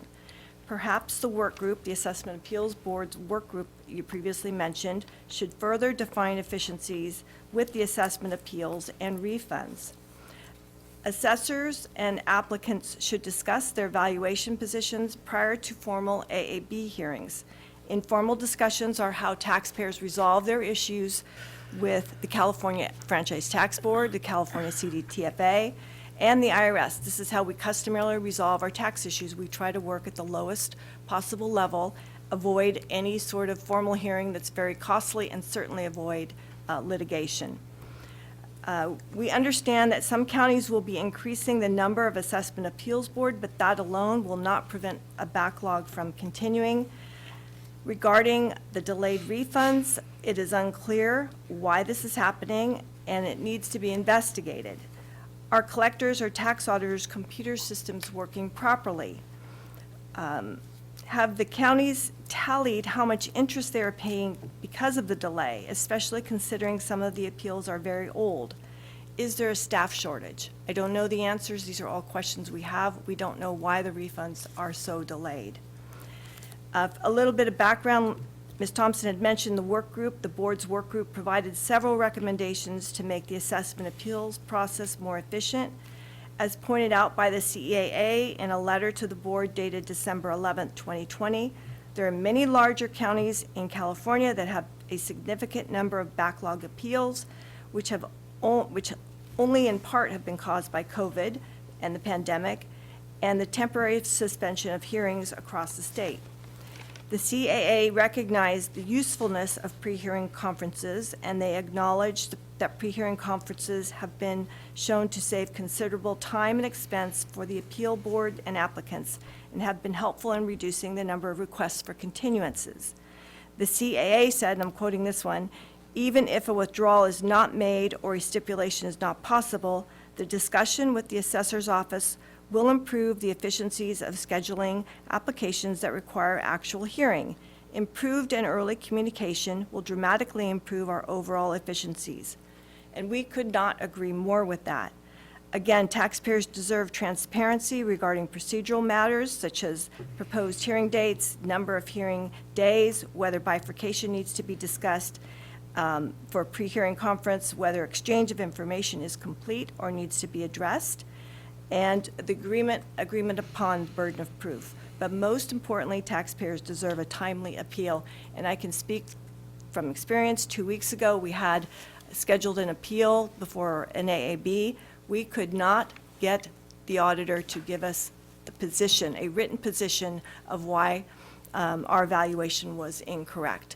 We actually had to go to the assessor on a Friday when the hearing was on a Monday and say, please give it to us in writing. We don't know your position. We ended up having to go to the appeal because we agreed to disagree, although that could have been done much earlier in the process. And the AAB ruled for us right on the dais for that particular appeal. But it shouldn't have to come to that, and that's what we're requesting your help with. Thank you. Yeah, thank you. Mr. Vasquez. I thought these appeals had like a statute of limitations. You said 5 years. I thought it was something like 2 to 3 years. Has that changed? I know you can submit waivers for Yes. it. Oh, is So, that- yeah, I mean, They both have, parties have to agree, is that what happens? Yes. And you we have generally to do sign the sign. waivers. Oh, okay. yeah. I'll just go ahead and provide some comments if the members don't mind. Please. So we do appreciate Ms. Rodriguez's comments regarding the appeals backlog. She expresses concerns about the backlog of assessment appeals in some counties and the time it takes to issue refunds following an assessment appeals board decision. She asked that the board provide guidance supporting an increase in the number of informal hearings, stipulating to resolve the issue, and for a work group to further define efficiencies in assessment appeals and refunds. She also indicates that it is unclear why refund delays are happening. As to the delays for refunds, we're happy to talk with Ms. Rodriguez further to find out some specific information on where this is happening, and then talk to the county, since the assessor would be coordinating with the county auditor's office on any refunds after the assessor's office makes a roll correction due to an assessment appeals board decision. As far as workload for assessment appeals, it isn't really an area that our agency oversees with respect to the assessment appeals boards or assessors. Our agency's role in assessment appeals is to prescribe property tax rules and issue instructional documents to assist assessment appeals boards in the performance of their duties. So I'm not sure if we could advise assessors to increase the number of appeals resolved through a stipulation or to shorten the time frame it takes to hear an appeal.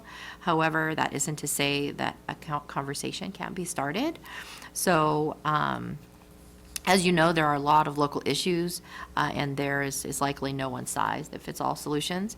But we can consult with our agency's property tax department, legal department, and the California Assessors Association on some solutions.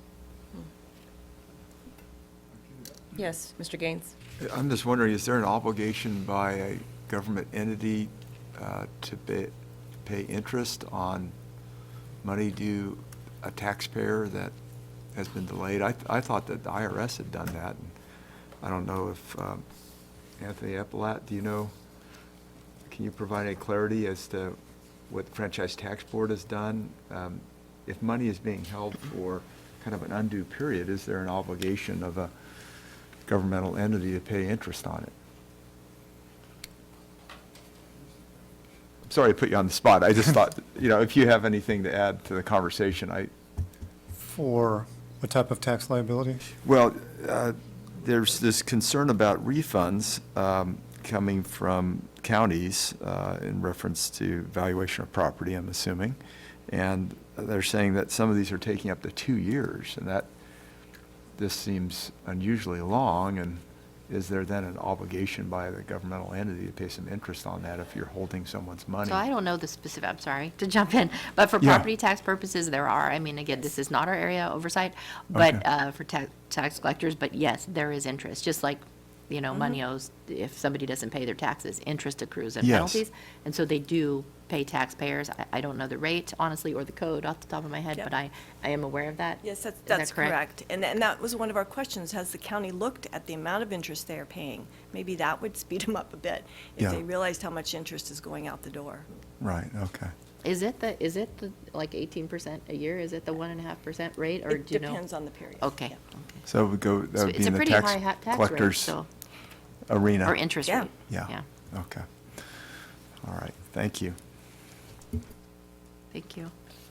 Thank you very much for your time. Thank you. Ms. Thompson? So I am not aware of any more public comments that are in person or remote. Are you? Do we I have any no more? other known speakers for today, yes. Okay, so. We're ready to begin our written comments that we've received. We have 54 written comments that are being read into the record. I just wanted to kind of look at the time. So did we want to continue for a little while before we move forward, or to take a break now? It's just that it's a breaking point and just trying to move along, just kind of recognize the time of the day. I appreciate that. Thank you very much. Let me see, colleagues, do you need a break? It's a short break. It's only 10 minutes. Well, we're getting close to lunch hour, so Oh. we could do because it is almost noon. Yes. And so I could read these comments for 15, 20 minutes, and we could break at 12:30 for lunch. Just kind of wanted to get the general, We could Let me go see how through my four. stenographer is doing. She's saying yes, we're giving the green light. Okay, so another 30 minutes, we'll break at 12:30. okay. Let's get through this. I had a Thank you. question. Yes, sir. I'd like to ask, I'm very intimidated to learn that there's 54 comments to be read into the record. Are we required by law to read into the record 54 comments regardless? Or do we have some observation over duplicate comments, that are mimeograph copies of each other? If the law requires me to spend the next 6 hours listening to, I think I'm entitled to say, are any of them duplicate? I've been told by Mr. Danjo that we cannot require that somebody identify themselves.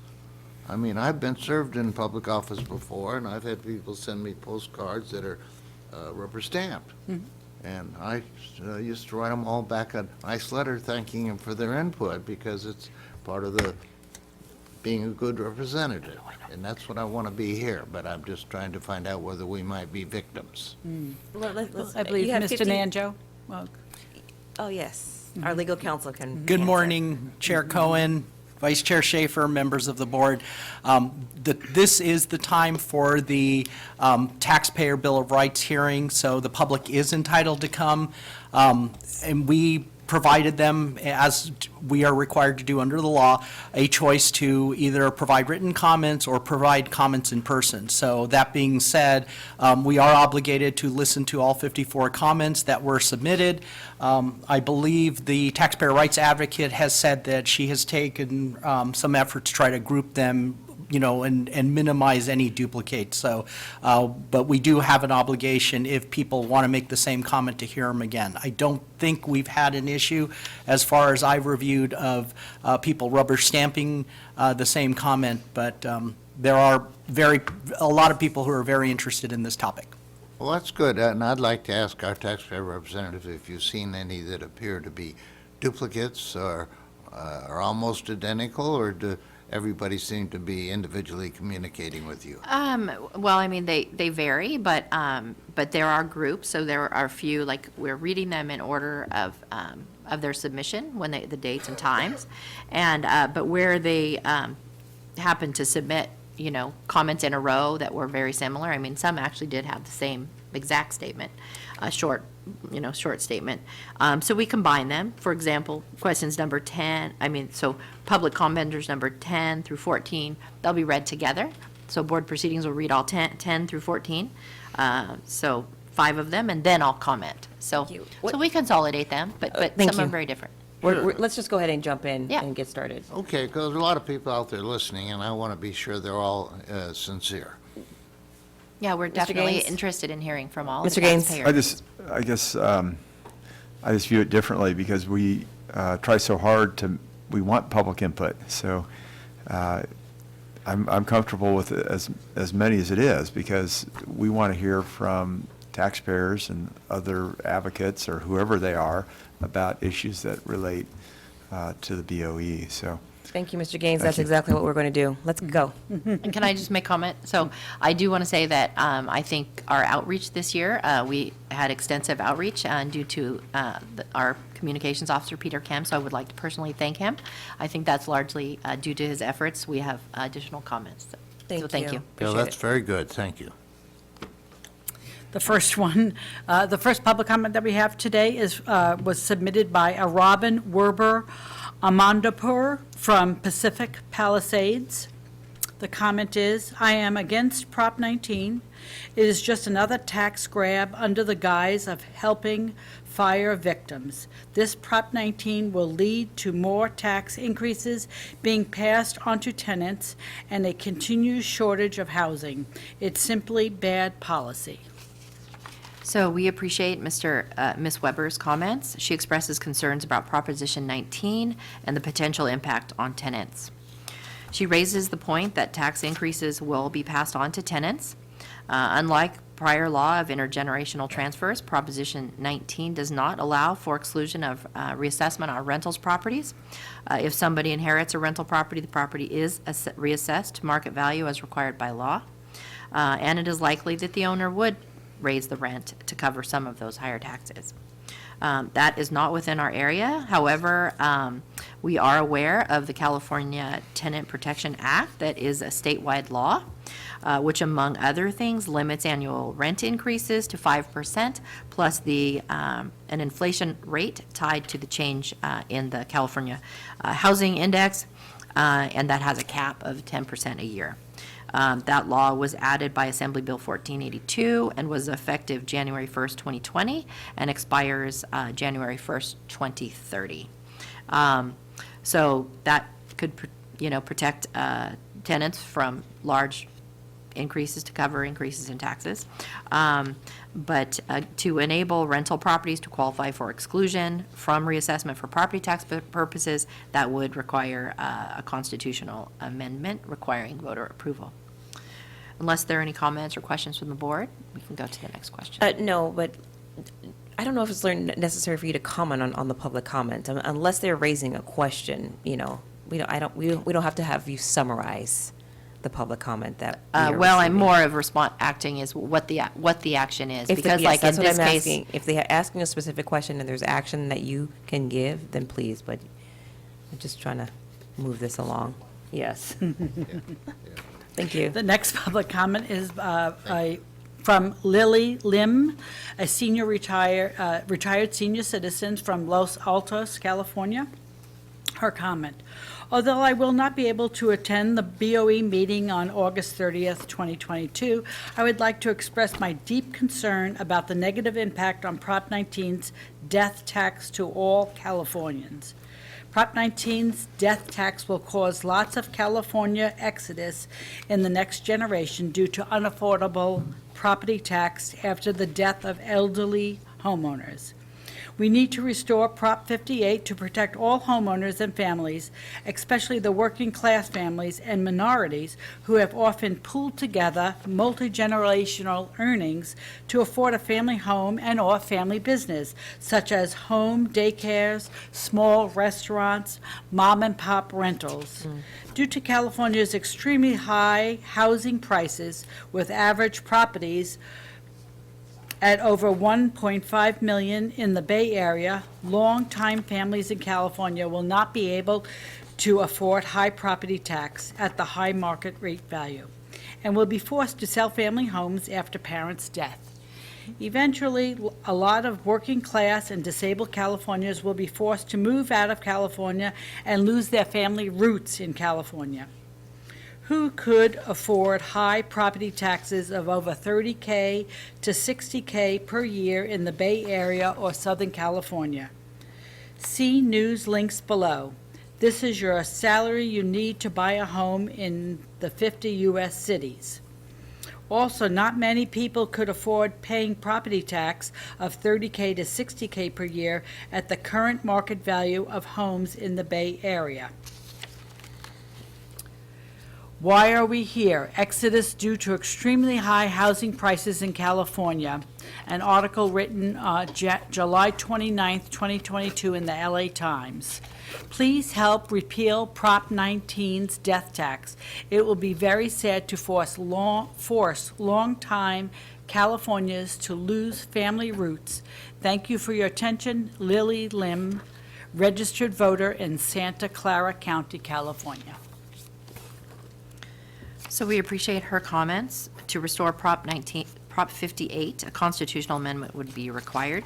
She refers to Prop 19 as a death tax. In 2021, there was an effort to place a voter-approved measure on the ballot, which was commonly referred to as repeal the death tax.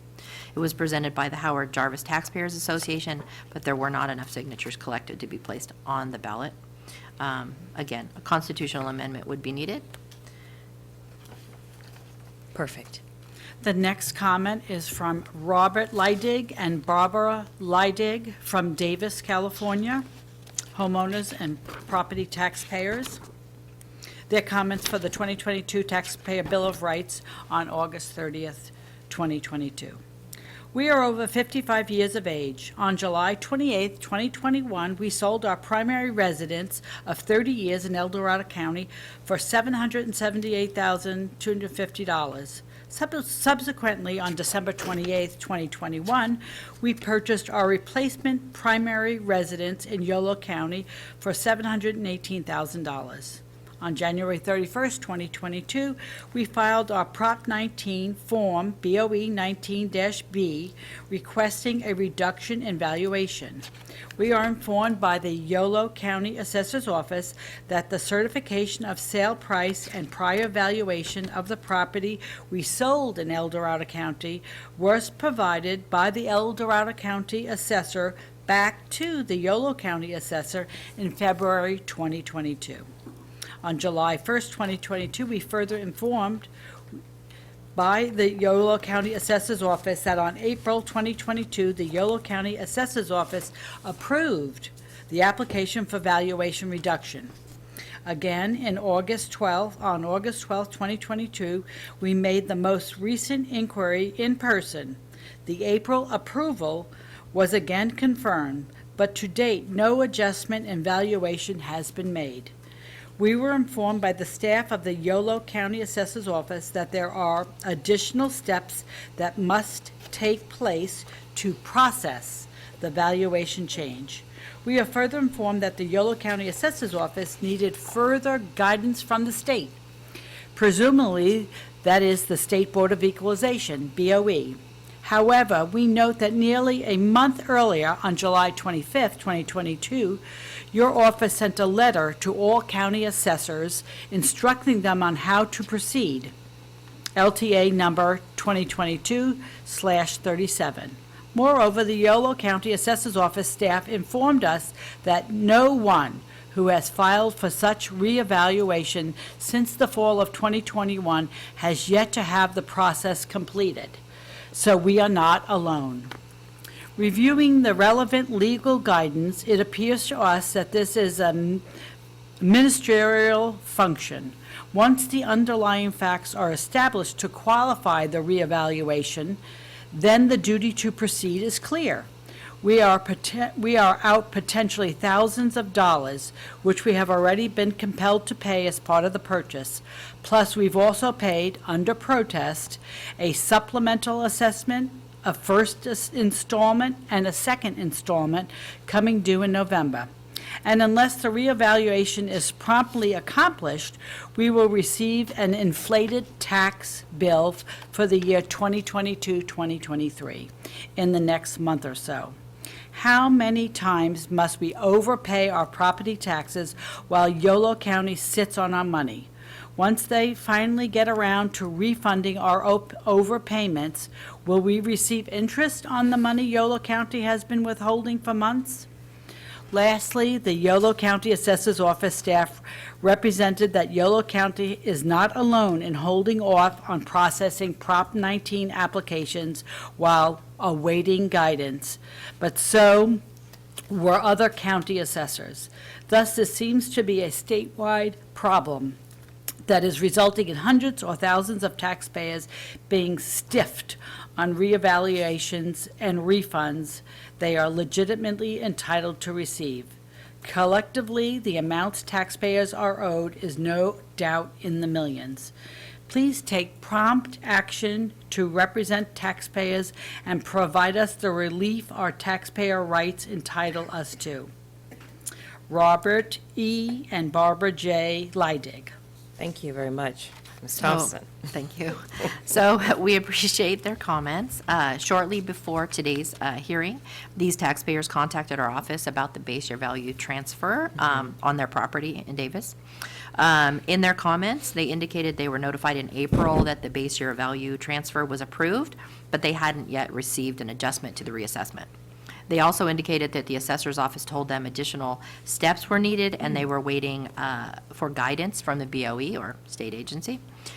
We reached out to the assessor's office, and they confirmed they are not awaiting guidance from our agency and are processing claims under Proposition 19. Earlier this year, they were waiting for guidance, but in February 22, our office issued guidance addressing our different areas of Proposition 19's implementing legislation, which was signed by the governor on September 30th, 2021.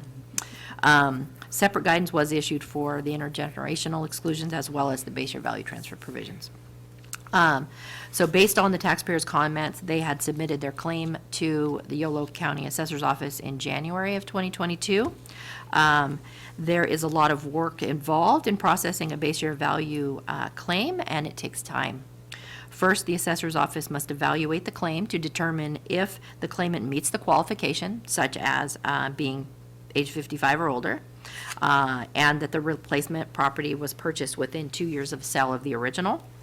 Additionally, when the original property is located in a different county, then the replacement county must coordinate with the assessor's office of the original, where the original is located, to obtain market value information at the time of sale, as well as the factored base year value immediately prior to that. Thereafter, an appraiser would need to determine the taxable value of the replacement property, considering any market value differences beyond the original to add to the transferred factored base year value.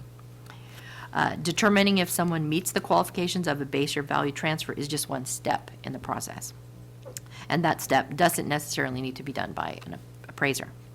The commenters said they first filed their claim in January 2022, and that the Yolo County Assessor's Office told them it was approved in April. That is actually a pretty quick turnaround time, considering they have to look at the claim, they have to reach out to the other county and get information, and the other county would have had to also reassess the property for the sale prior to that time. So that's just kind of the beginning of the process, is looking at the paper to determine whether they qualify or not. Thereafter, the appraiser would determine the taxable value, and then the assessor's office would prepare a roll correction and transmit it to the county auditor's office. They would be responsible for issuing any refunds after they compute the taxes. So our office coordinated with the Yolo County Assessor's Office on the taxpayer's claim, and they have advised us that they have calculated the property's new taxable value and are preparing value updates, taxpayer notice, and information to transmit to the county auditor's office so they can determine the impact on property taxes. The value for the upcoming tax bill will reflect that lower value to reflect the granting of the base year value transfer with corrections to that roll value. And we will be reaching out to the taxpayer after this hearing once we confirm that, that the value change has been processed by the Yolo County Assessor's Office. So, Perfect. unless there's any comments or questions, we can go to the next question. No, but this is like real time how we're solving Yep, taxpayer we are. questions and comments and concerns, so thank you. Thank you. Next one. Question, if I could. Oh, just- yes, sorry. Just Into a you. comment, there's got to be a faster way.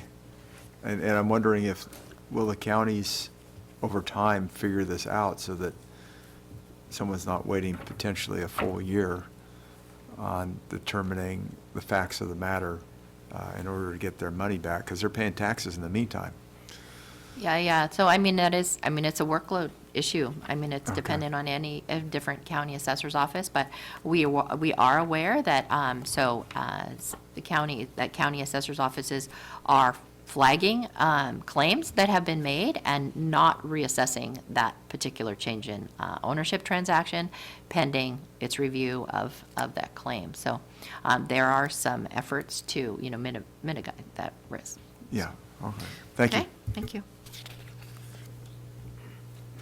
The next public comment. Mr. Getty, hold on, Mr. Eppolite has something to say. Ms. Thompson, what would have been the complication here? Calculation of taxable value that wasn't clear before No, to so- Yolo County? Yeah, so- Was that what was No, there's holding no them up? complication. It's they just felt because they were notified that they were approved for a base year value transfer, that they would like immediately, receive adjustments to taxes and things. But, when a county is looking at something, they do first look at the paper to see if they actually qualify. So an appraiser isn't going to compute the value of the property considering a base year value transfer if they don't meet the qualification. So kind of the first step is to actually evaluate the claim that has been made to see if they even qualify for it. And if they do, then you have to calculate the taxable value, because it's just not straightforward. So if your replacement property, if the market value is less than your original property, then the factored base year value would just go over from your original property, of course factored forward for inflation, if there's a time difference, over to the new property, but there's still steps involved to do that. If the replacement property's market value is higher, then you have to add on that market value, that excess basically market value, to the Right. transferred factor base year value. So, it's, Prop 19 is, for base year value transfers, is much better than before, because before it was either you're equal to or under, and if you weren't, you didn't qualify at all. So there's more involved with it. Yes. All right, thank you. All right, we're ready for the next comment. The next public comment was received by Wendy Korn from Marina, California.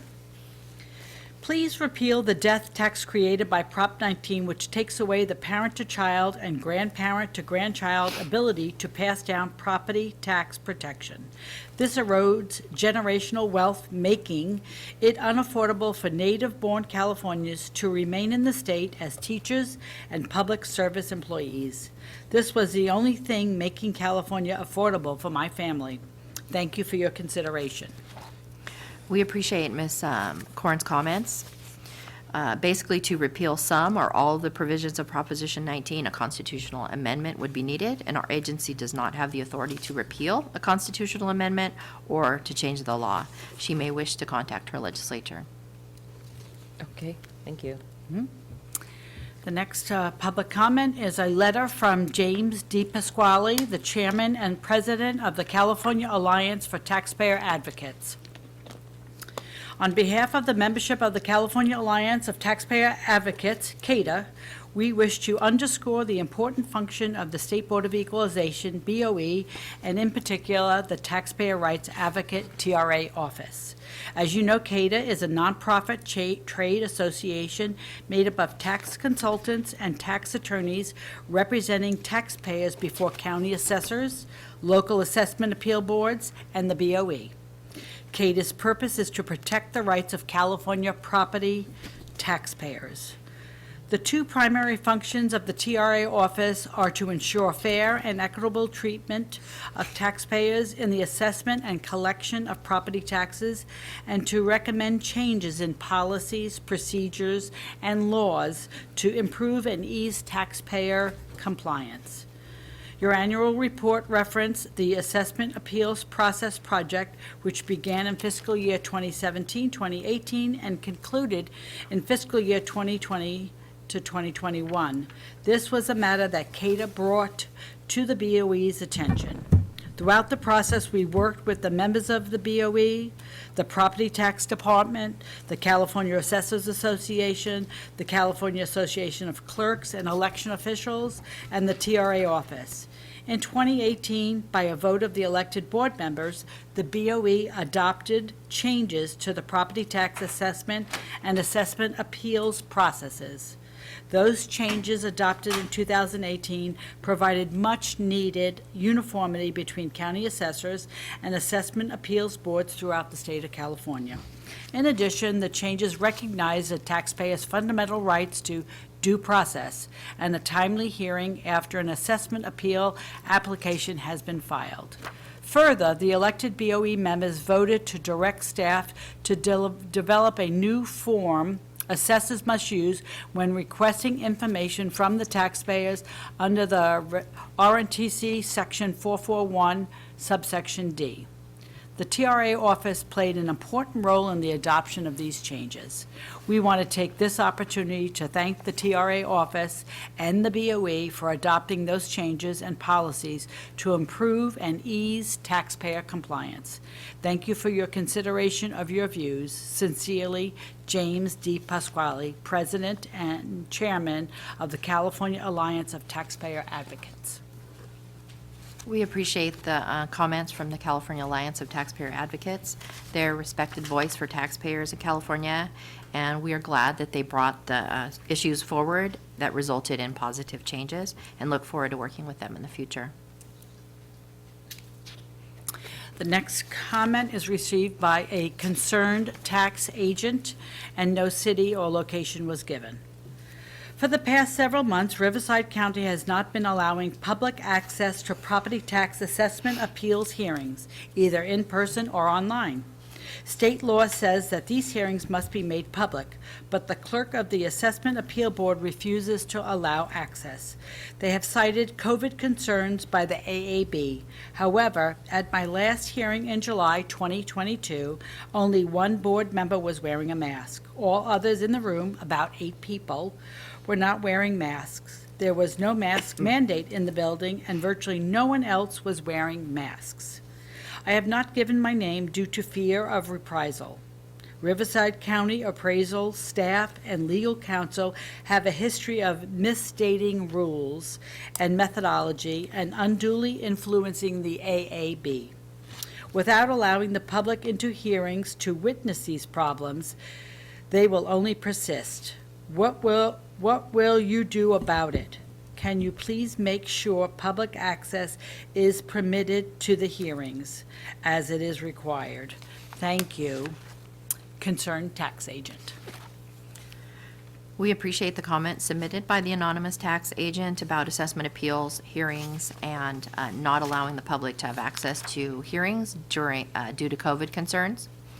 Our agency's role in the assessment appeals is to prescribe property tax rules and issue instructional documents to assist assessment appeals boards in the performance of their duties.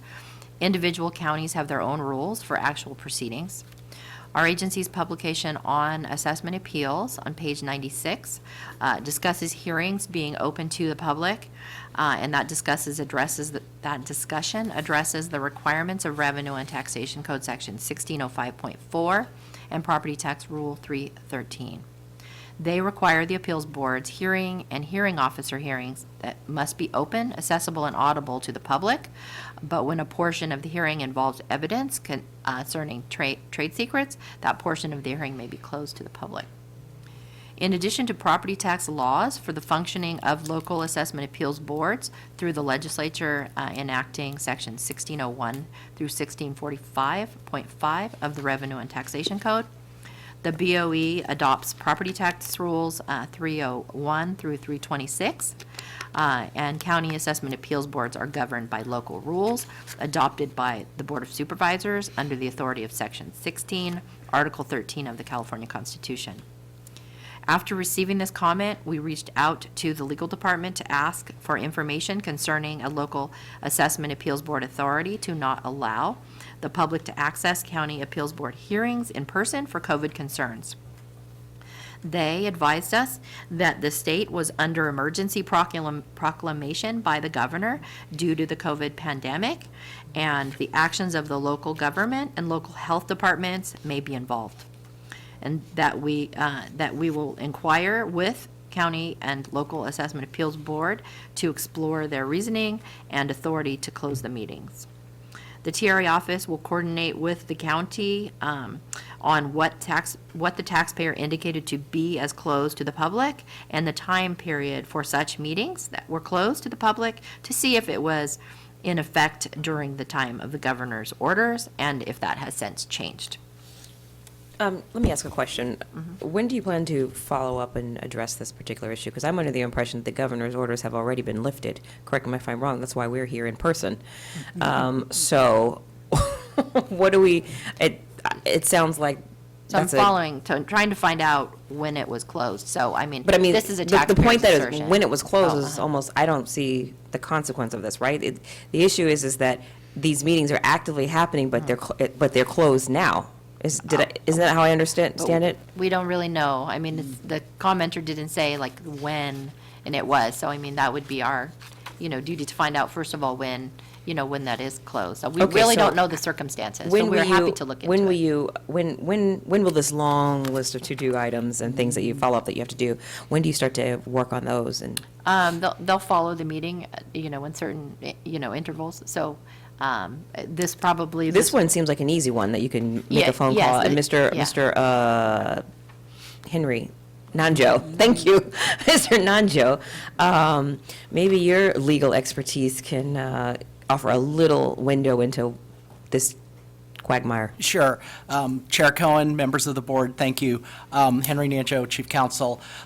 As you correctly stated, the governor's emergency proclamation regarding COVID and the stay-at-home order has been lifted. However, I don't know what's going on in this particular county. I think taxpayer rights advocate and I have had some discussions about this, that we kind of need to find out what's going on in that particular county and if there's some sort of local issue that's involved. So suffice it to say that we will definitely look into it and report back to the board accordingly. Okay, so I'd like a report back by next month. Is it possible I can get one tomorrow? Tomorrow? So, I mean, since I we're think. here and we're convening, I'm just. Yeah, probably not tomorrow, sorry. Okay. We're not that fast.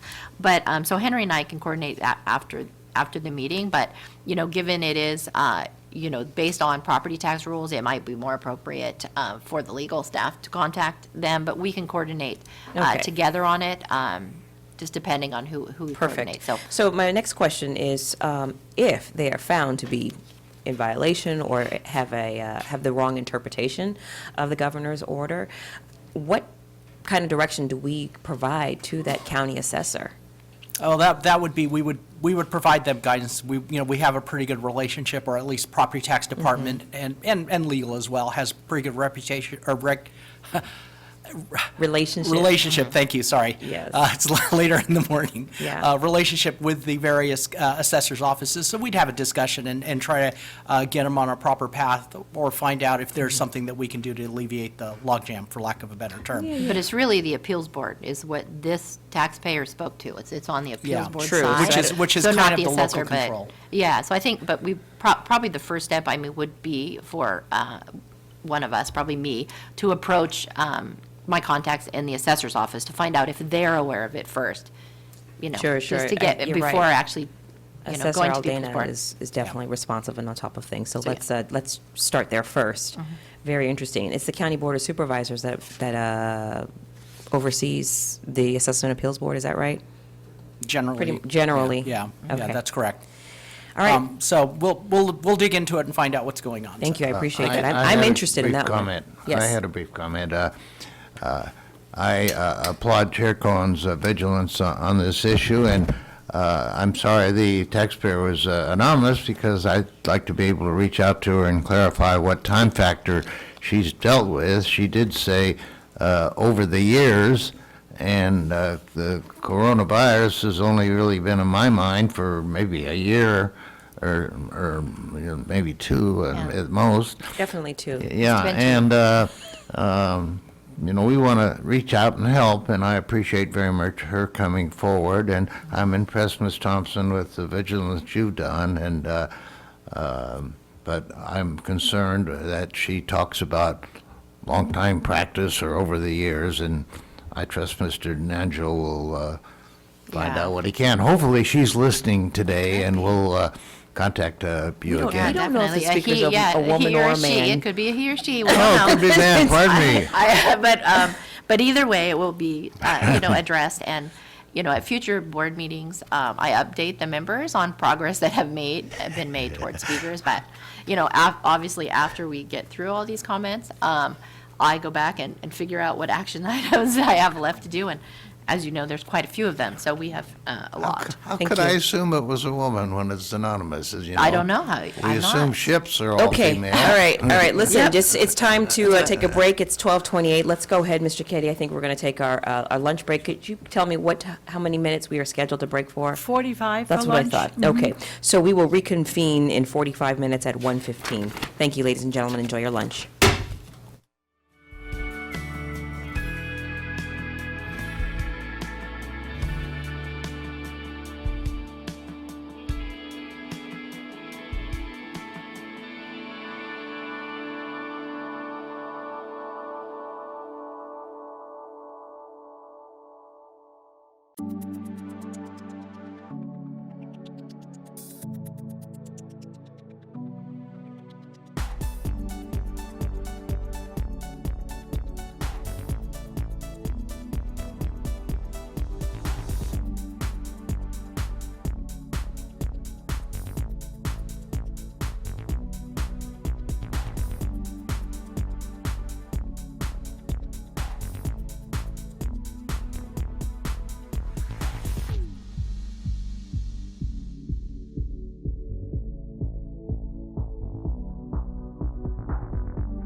you.